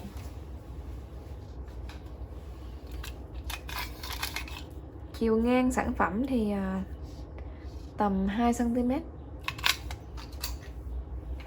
Rồi bây giờ mình sẽ nối hai bên này lại nha các bạn. Trước khi nối cái này lại thì các bạn sẽ bỏ cái khoen vào cho mình. mình úp hai cái mặt phải là với nhau. Mặt phải là cái mặt mình thấy nó đường xuôi nè, đường dọc nè ha, còn đường ngang là mặt trái nha. Rồi các bạn sẽ đánh dấu cho mình á, đây là mũi bên này ha, mũi bên này, mũi đầu với là mũi cuối cùng á, hàng đầu với hàng cuối cùng. Rồi các bạn sẽ chọt bên đây qua, lấy cái mũi này kéo qua cho mình ha, móc lên cho mình một bính nha. Rồi tiếp theo các bạn thấy cái đường ngang ở trên này nè, các bạn chọt vô bên đây, các bạn cũng chọt với cái mũi số 2 luôn, móc cho mình mũi dời nha các bạn, móc vừa tay thôi. Rồi mũi số 3 các bạn cũng làm tương tự nè, ở đây thì đường ngang, còn bên đây các bạn chọt cái đường dọc nè.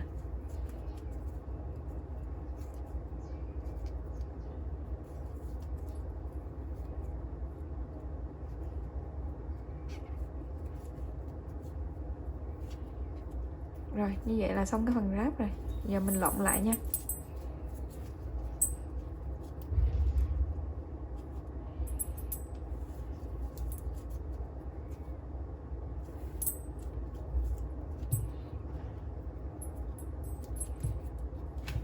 Rồi mình kéo ngược cái khoen này lên, tại vì cái đường ráp này mình muốn nó nằm ở trong á, cho nên mình sẽ kéo lên nha.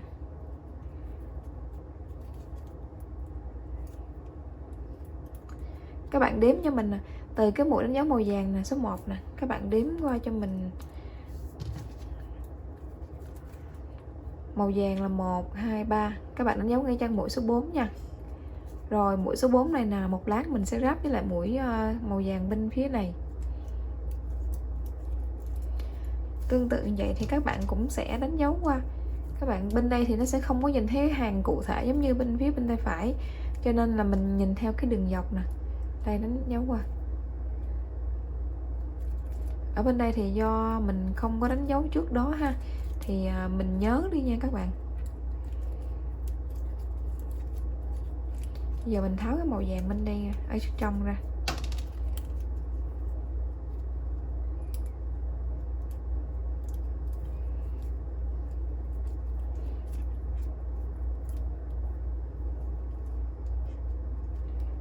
Rồi nhớ mũi ra ha. Giờ các bạn sẽ kéo cái sợi dây này qua bên cái mũi mình vừa tháo á.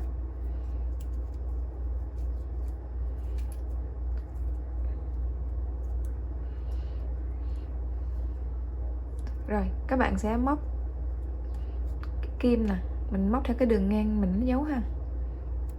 Bên đây các bạn nối qua với bên đây luôn. Đây nó nằm theo cái đường ngang này nè. Nó hơi khó chút xíu nha các bạn. Các bạn cũng móc một đường mũi trượt cho mình ha.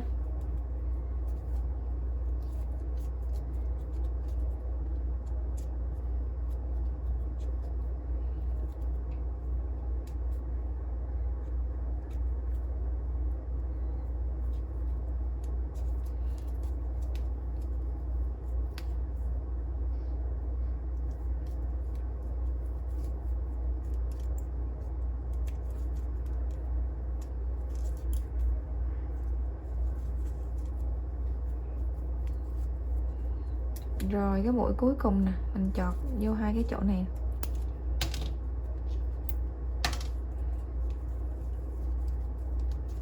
Rồi các bạn móc cho mình một mũi dời để kết ở đây nha. Rồi bây giờ mình dừng kim nè. Bây giờ các bạn sẽ đếm mũi cho mình. Thì một lần đếm vậy là tầm khoảng mình sẽ đếm khoảng 8 mũi. 8 mũi mình đánh dấu một lần ha.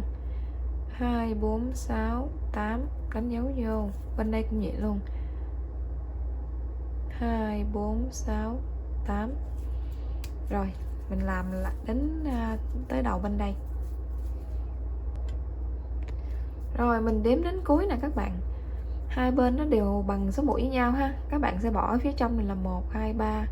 3 mũi tương tự giống như là bên đây. Rồi bây giờ mình sẽ cắt cái miếng canvas. chiều dài miếng canvas á thì để mình cắt xong mình đo lại xem bao nhiêu ô nha. Ở đây mình cắt cái canvas này chiều dài là 55 ô, chiều ngang là 3 ô ha. 55 ô là mình cố tình mình cắt dư á các bạn. Đây, một lát nữa mình kiểu gì mình cũng tỉa bớt ha. Bây giờ mình sẽ nhét cho thử là xem nó dư bao nhiêu ô nha.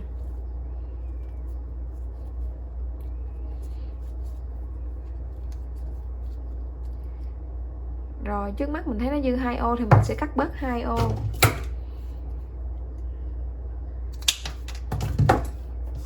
Bây giờ mình làm tiếp tục. Nói chung là cái này không thể nào một lần mình cắt nó vừa các bạn, cho nên là mình phải thử ha.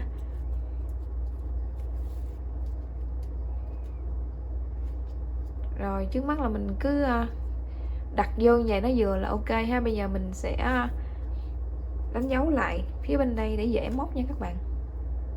Còn đánh dấu bên này thì nó sẽ khó đếm mũi hơn, cho nên các bạn sẽ nhìn bên đây đánh dấu hàng nào thì các bạn cứ thẳng qua, kéo qua. Rồi bên này cũng vậy luôn.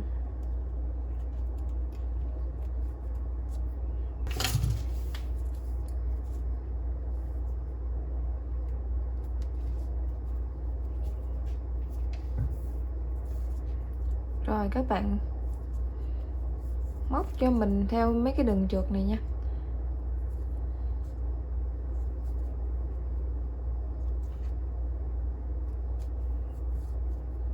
Đây mình dùng mũi trượt để mình nói lại.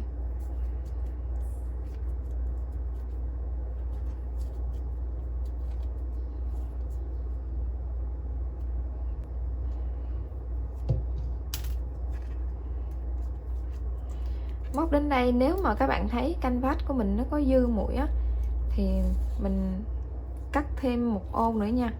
Ở đây mình thấy nó hơi cứng cứng, nó hơi dư rồi đó.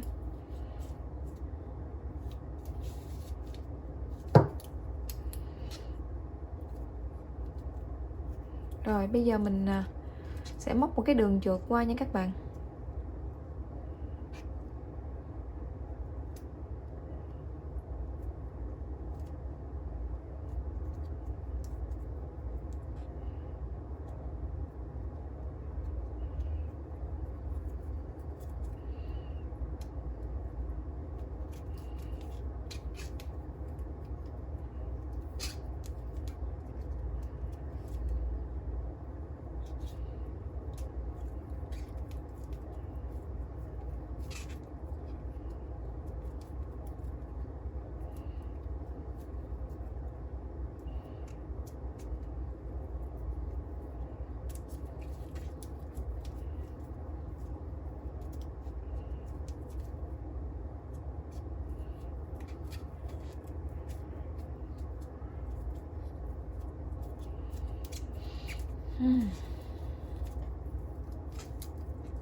Rồi ở ngoài đây mình móc một mũi bính khóa tại đây cũng được ha.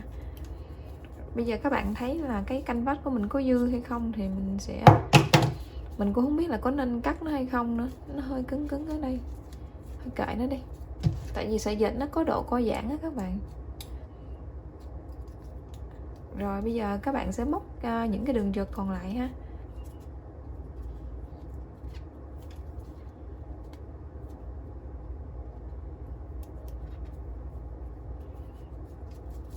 Cái bà nhỏ này sao nó cứ lòi ra ngoài rồi.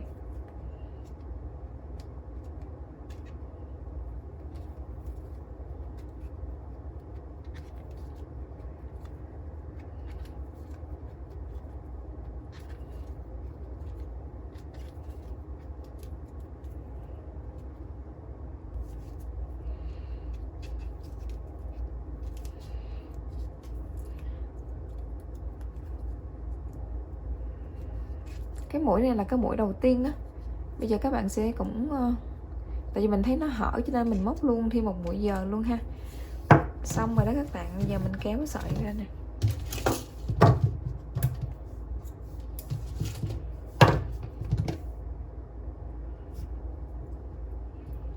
Rồi bây giờ mình giấu sợi chỉ thừa đi nha.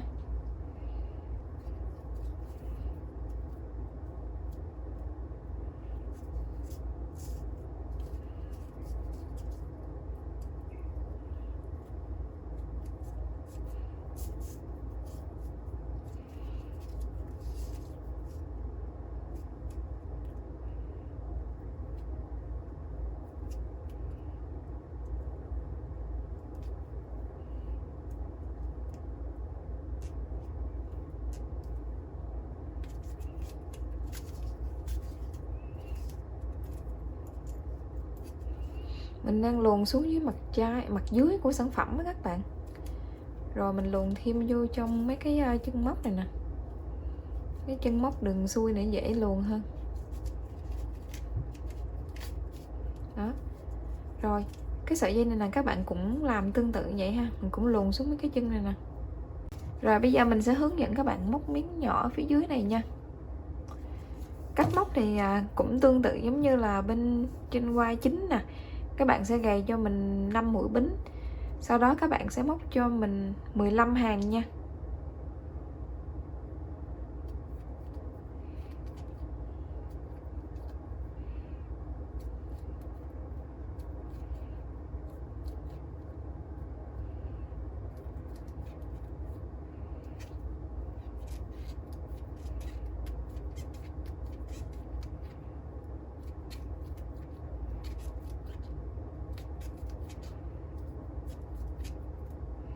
Rồi sau khi móc xong 15 hàng, bây giờ mình sẽ đưa cái miếng này vô trong cái khoang luôn.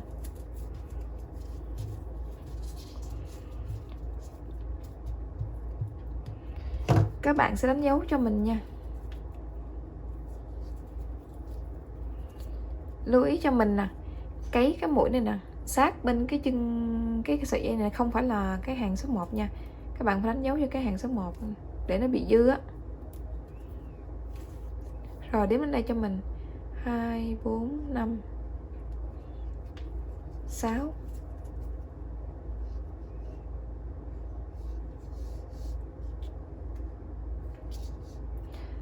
Mình nhầm á, đánh dấu cái chân số 5 đó các bạn. 1, 2, 3, 4, 5 ha. 2, 4, 5. Ở giữa là chừa cho mình là 3 hàng. Rồi bên này mình làm tương tự nha. Rồi sau khi đánh dấu xong rồi bây giờ mình sẽ móc qua ha. Cái này móc nó sẽ hơi khác. Tại vì cái phần này nó may ở phía dưới á, nó bị khuất giải lót rồi cho nên mình không cần phải quá chỉnh chu ha. Mình sẽ móc từ cái mũi phía trong trở đi nè. Mũi số 1 mình bỏ qua luôn á. Ở đây thì các bạn sẽ móc xuống cái hàng số 1 nha. Mình không có móc ở trên cái rìa này, mình móc trực tiếp xuống dưới đây luôn, dưới cái đường ngang này nè. Mình cũng sẽ móc mũi trượt hết các bạn.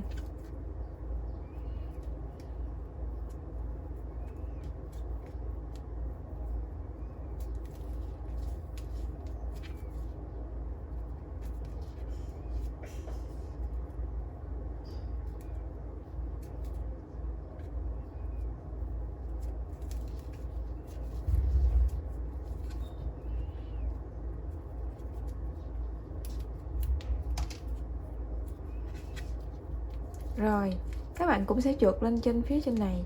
Cách làm tương tự như phần quai chính á.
Theo mình thấy thì sợi dây này không có dùng, nhưng mà thôi kệ, cứ cắt dài vậy đi. Trước mắt thì mình sẽ hơi cho nó đừng có bị tuột ra nha. Các bạn nhớ lấy cái mặt phía mình trượt ở trên mặt nè, làm mặt chính ha, mặt phía trên nha.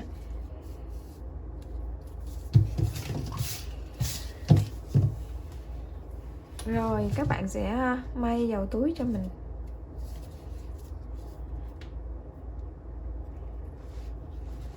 Khi may thì các bạn nhớ dùng sợi chỉ màu đỏ nha.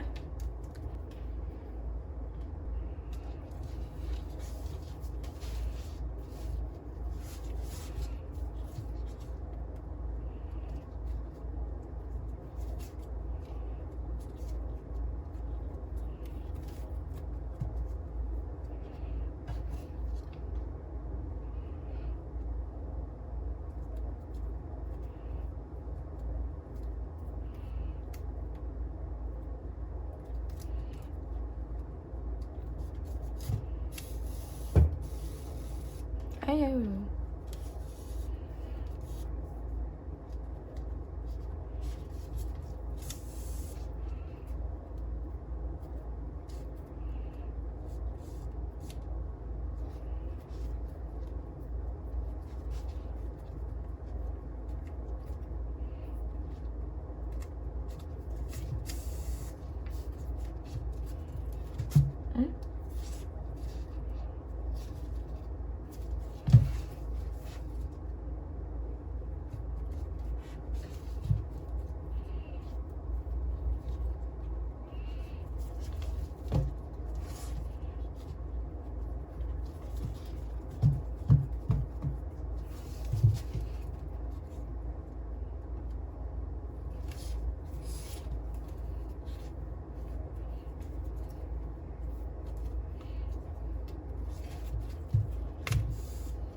Rồi để mình nói chung là các bạn may tới may lui cho nó chắc á, cỡ 2 tới 4 lần gì đó. Chắc xong sau đó mình giấu cái sợi thừa đi ha.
Bên này mình xử lý theo cách là giấu sợi thừa nha các bạn, còn may đó thì mình sẽ lấy một sợi khác tương tự giống như bên đây thôi. Còn bên này mình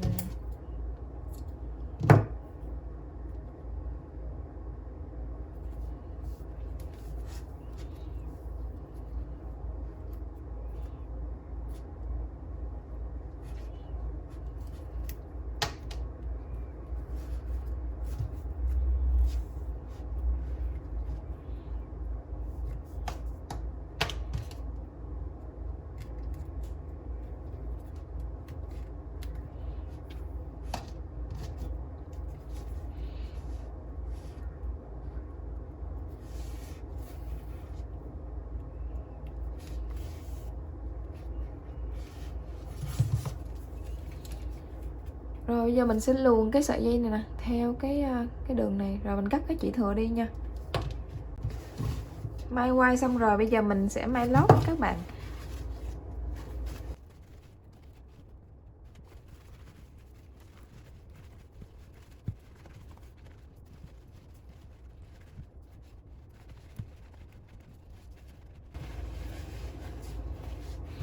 Mình điều chỉnh cho hai cái phần ngăn phụ á, nó bằng nhau ha. Rồi cái này cái lót này nó hơi khó á các bạn, tại vì cái miệng nó nhỏ hơn cái phần thân á, cho nên nó hơi khó ha. Rồi có thể là cái miệng này nó sẽ rộng hơn cái miệng thân túi, cho nên là khi mình cắt xong rồi lúc mình may thì mình sẽ hướng dẫn các bạn cách khắc phục cái phần đó nha.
Rồi mình đã cố định xong cái phần nhảy lót ha.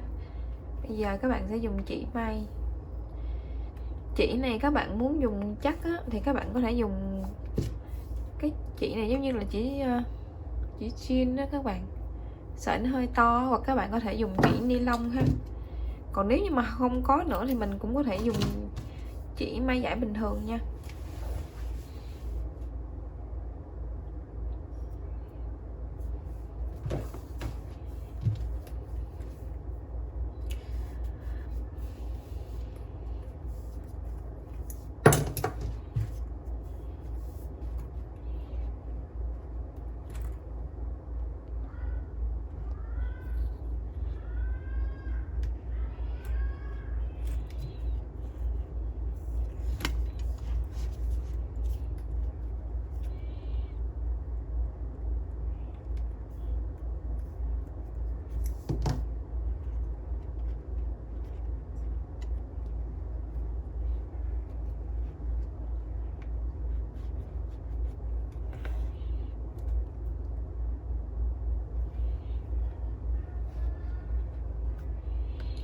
Cái dải lót này nó vô tình nó vừa bằng với lại cái phần thân túi của mình á. Còn cái mẫu kia mình làm trước á, thì cái dải lót nó hơi dư á. khi may dư á, nếu mà cái lót của mình nó có hơi dư so với cái phần thân á, thì lúc mình may á, các bạn lấy bên phần dải hơi nhiều một chút xíu ha. Kiểu như mỗi lần lấy, ví dụ như bên phần dải các bạn lấy 6 ly, còn bên phần thân các bạn lấy 5 ly á, các bạn kéo dài lượt là mình sẽ thu ngắn lại được cái phần dải lót nha. Cái đó là trường hợp nếu như mà nó bị dư á. Còn nếu như mà bị thiếu ha, thì mình có thể kéo căng cái dải này ra. Dải này nó có độ co giãn nè, còn dải dù thì nó không có độ co giãn. Nhưng mà bên cái phần miệng mai trước khi cắt á, thì cái lúc đó thì mình phải xử lý phần bên hông ha.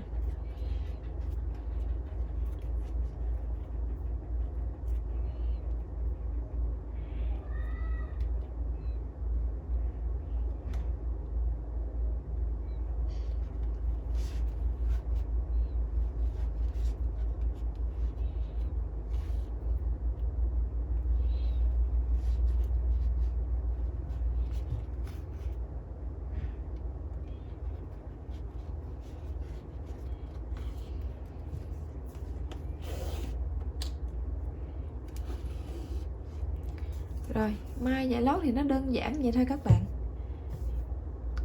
Mai đến cuối thì các bạn buộc mối lại rồi mình giấu cái chỉ thừa đi nha. Dải lót mình đã may xong rồi ha các bạn. Bây giờ thì mình sẽ đến cái phần cuối cùng là dây kéo nha. Dây kéo thì các bạn sẽ cắt cho mình 2 miếng như thế này. Chiều rộng là 2 ô, chiều dài là 30 ô nha. Sau đó các bạn sẽ thêu cho mình ha. Thêu tương tự giống như cái phần mát trang trí á.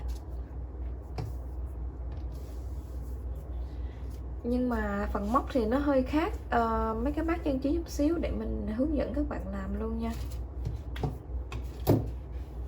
Cái móc viền thì các bạn dùng kim 2mm nha.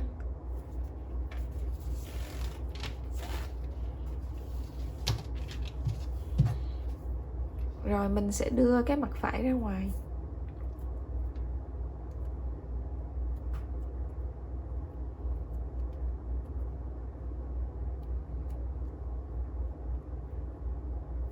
Móc một bính. Sau đó mình móc một đơn, vừa móc vừa kẹp sợi thừa nha. Ở đây mình chỉ móc một đơn thôi nha các bạn. Rồi những cái đường thẳng này thì vẫn móc một đơn bình thường nè.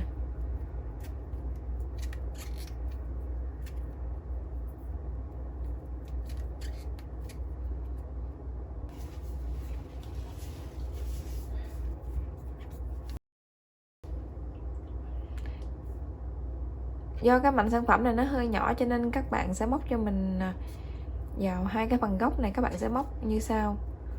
Móc cho mình một đơn. Sau đó mình sẽ móc một bính nha. Rồi các bạn lại móc tiếp một đơn. Như vậy thì phần gốc nó vẫn có 3 mũi, nhưng mà cái mũi chính giữa là cái mũi bính đó các bạn. Rồi bên này các bạn làm tương tự ha. Một đơn, một bính, một đơn. Rồi ở đây các bạn làm tương tự như vậy. Bên đây các bạn cũng làm vậy luôn nha. Một đơn, một bính, một đơn.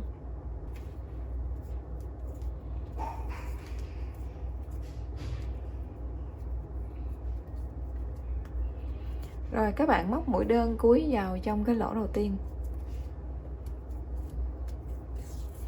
Cắt cái sợi dây cho mình hơi dài để ráp cho phần thân nha các bạn.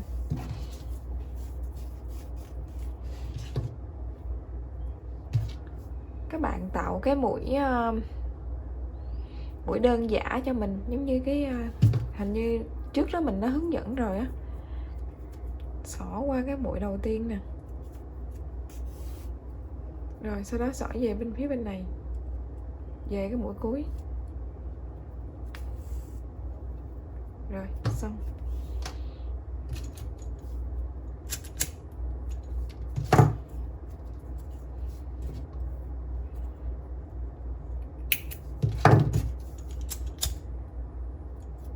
Khi may dây kéo á, thì mình sẽ may ở bên cái phần miếng mà không có cái đường móc này, không có cái màu chỗ nối nè. Chỗ nối này các bạn sẽ để mình ráp với phần thân nha.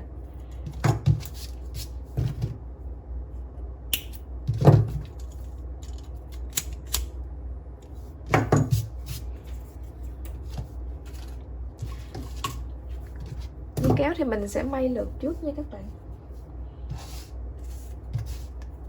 Các bạn nhìn cho mình nè, dây kéo nó sẽ có một cái đầu nhọn như thế này. Để khi các bạn xé ra, các bạn thấy cái đầu nhọn nó hướng lên ha. Thì nhớ khi nè, ví dụ như bên đây đi, bên đây thì mình sẽ dùng cho cái hướng lên ở phía bên này đó. Rồi bên đây cái dây nó nằm bên đó ha, thì các bạn nhớ là cái đầu hướng lên nè đó. Các bạn cũng để cùng chiều đó, để khi mình làm xong thì ráp vô được nha các bạn.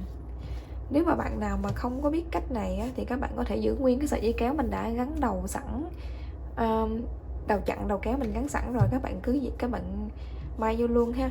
Thì cái đó thì nó sẽ hơi khó hơn, nó sẽ khó mà hai bên nó sẽ cân đối với nhau. Khi xé ra như vậy là nếu mà nó có chênh lệch thì mình có thể cắt bỏ cái dây kéo này được. Bây giờ mình sẽ may lượt trước nha. May lượt các bạn sẽ chọn một cái sợi chỉ khác màu may vô. Sau khi may lượt thì mình kéo lại kiểm tra ha. Bây giờ mình thấy nè, đó, mình may nó bị lệch bên này nè,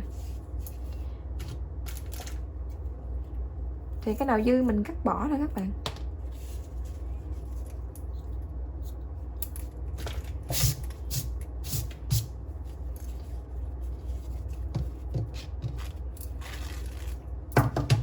Rồi tiếp theo mình sẽ hướng dẫn các bạn may ha.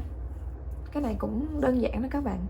Nếu mà các bạn không có cái chỉ cùng màu với sợi thì mình dùng chỉ cước trong nha.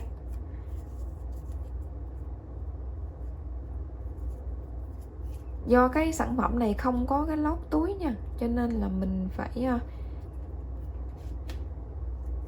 khâu giấu cái chỉ may ở dưới.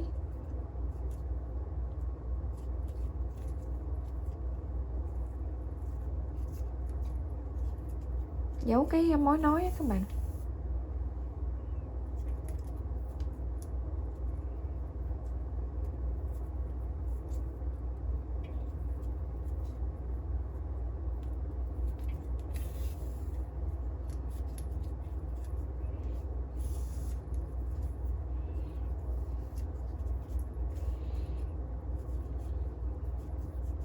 Rồi mình sẽ may theo cái đường này.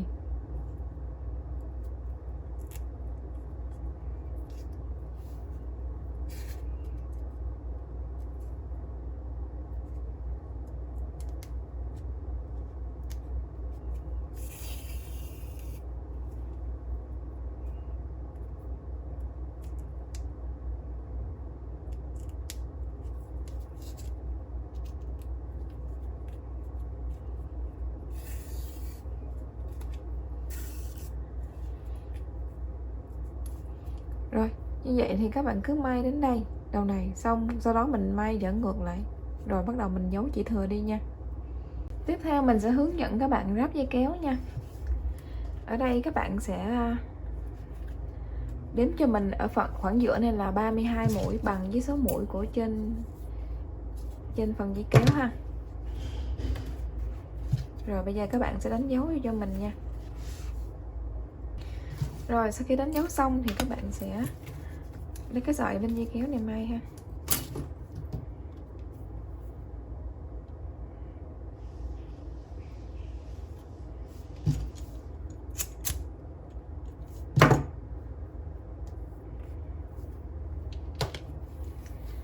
Như mình thấy thì hình như là lúc mình móc cái phần miệng móc hơi siết, cho nên khi mình đặt miếng canvas này vô mình cảm giác miếng canvas nó sẽ dài hơn. Tuy là bằng số mũi nhưng mà mình cảm giác cái miếng canvas nó hơi dài hơn cái phần miệng ha. Nếu như vậy thì các bạn phải hơi nếu như mà các bạn giống như mình thì các bạn kéo cái phần miệng cho nó hơi giãn ra một tí nha.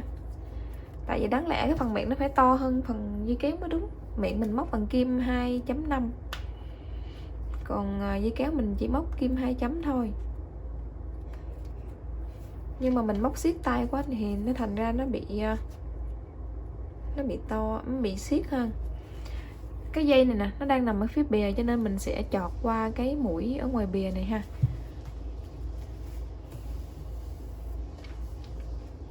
Rồi bây giờ mình mới ráp cái mũi mình đã đánh dấu nha, với lại cái mũi ở giữa bên,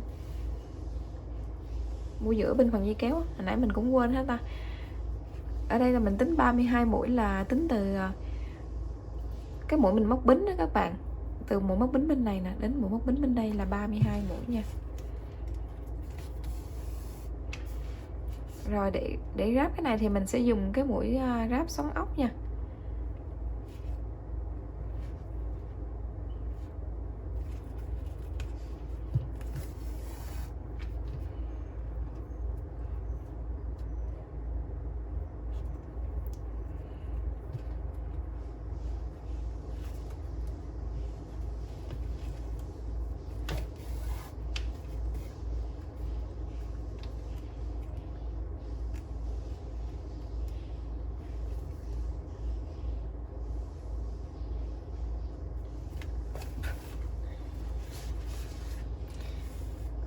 Cái này mình phải đếm mũi thường xuyên đó các bạn. Tại vì nhiều khi mình ráp như thế này là nó hay bị lệch mũi, cho nên là lâu lâu mình phải đếm lại.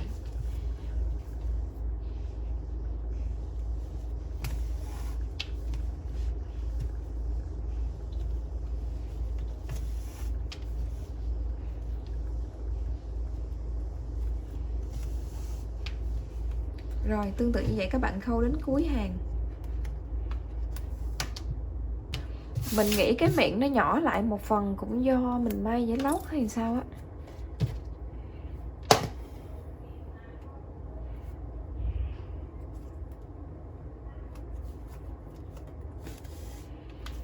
Rồi mũi cuối các bạn làm thêm một vòng nữa nha.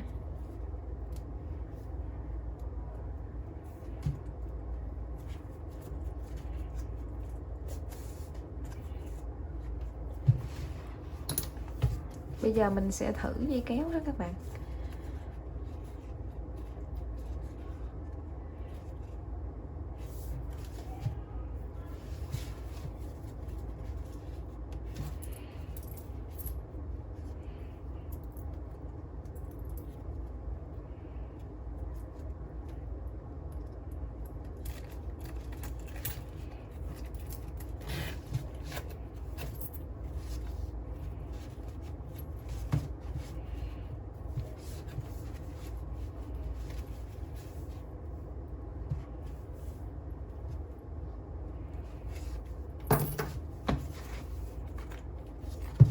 Rồi cái đó từ từ mình điều chỉnh sau ha. Bây giờ mình sẽ giấu cái chỉ thừa nè.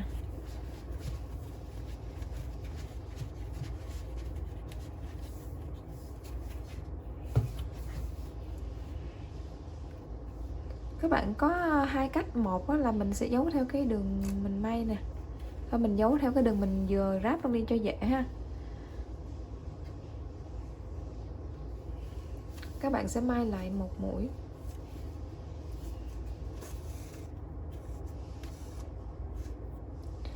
sau đó luồn kim theo những cái đường xoắn mà mình may trước đó, luồn như đây.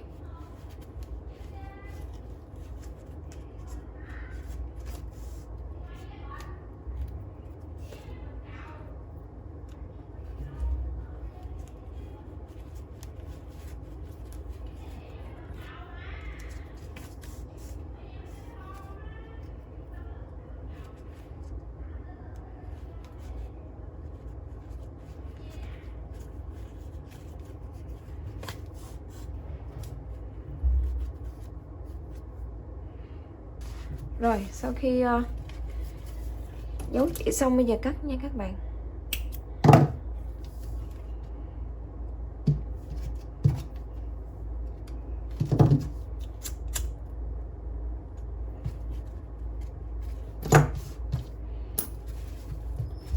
Các bạn thấy nếu như mà cái dây kéo của mình hai bên nó đã đều nhau rồi á, cân đối hai bên rồi á, thì các bạn sẽ gắn cái đầu kéo vô cho mình luôn ha. Đầu tiên thì các bạn sẽ kéo lại giống như mình nè, kéo kín cái miệng nó lại. Thì lúc kéo các bạn nhớ là mình đưa như cái hồi nãy cái hướng mình đưa là cái đầu bằng á, đó các bạn thấy là cái đầu bằng nè, mình tách cái đầu bằng ra nha.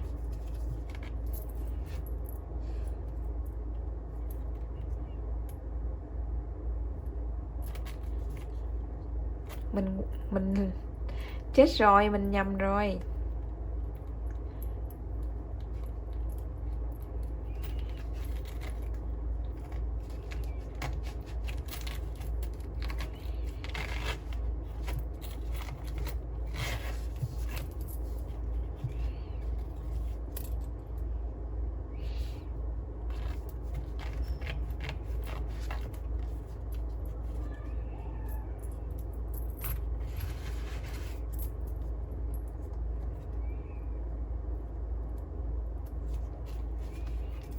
Rồi đầu tiên là mình sẽ kéo kính lại như thế này, xong sau đó mình sẽ tách, không có tách ra, đưa cái đầu kéo vô rồi mới tách ra nha.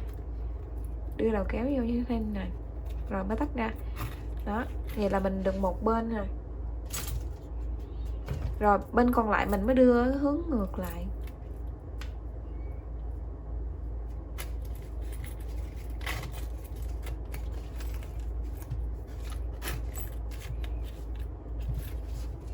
Rồi bây giờ các bạn sẽ gắn cái đầu chặn vô luôn nha.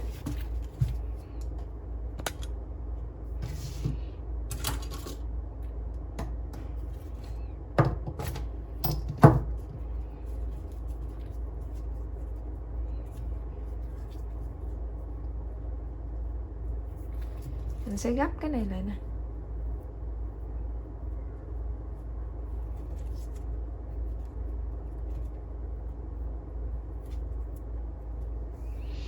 Cái nào nó tưa quá thì mình cắt bớt hoặc là dùng lửa mình hơ lại cho nó gọn nha.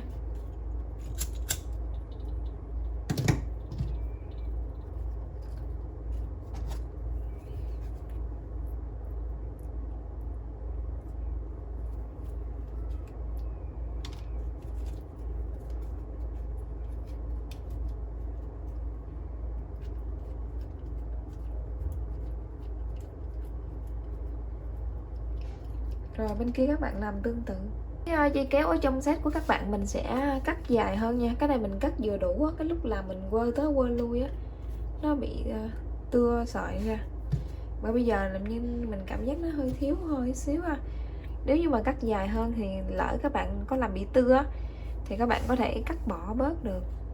Còn trường hợp này mình cắt quá sát rồi.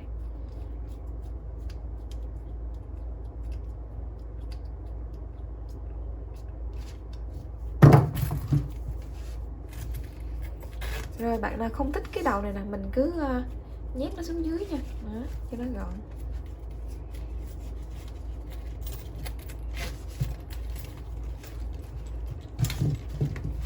Bây giờ thì canh chỉnh cái form túi lại là được rồi các bạn.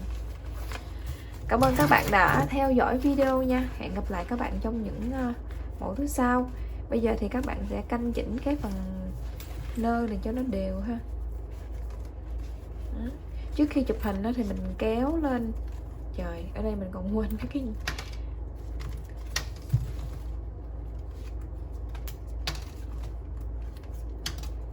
các bạn kéo cái nơ này lên tới trên đây luôn nha, nếu như mà theo như mẫu á. Còn cái miếng nơ dưới á, thì mình thấy họ kéo qua luôn cái phần đáy này nè. Nếu mà cái đáy mình đã bằng thì mình kéo vừa bằng thôi. Đó, như thế này thôi. Rồi ở đây nè, sửa lên, sửa những cái nếp này lên.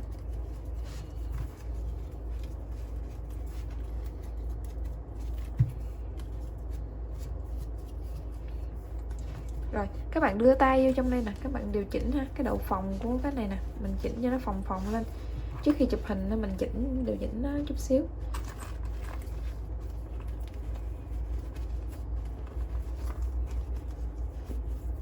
Rồi vậy là tương đối rồi đó các bạn.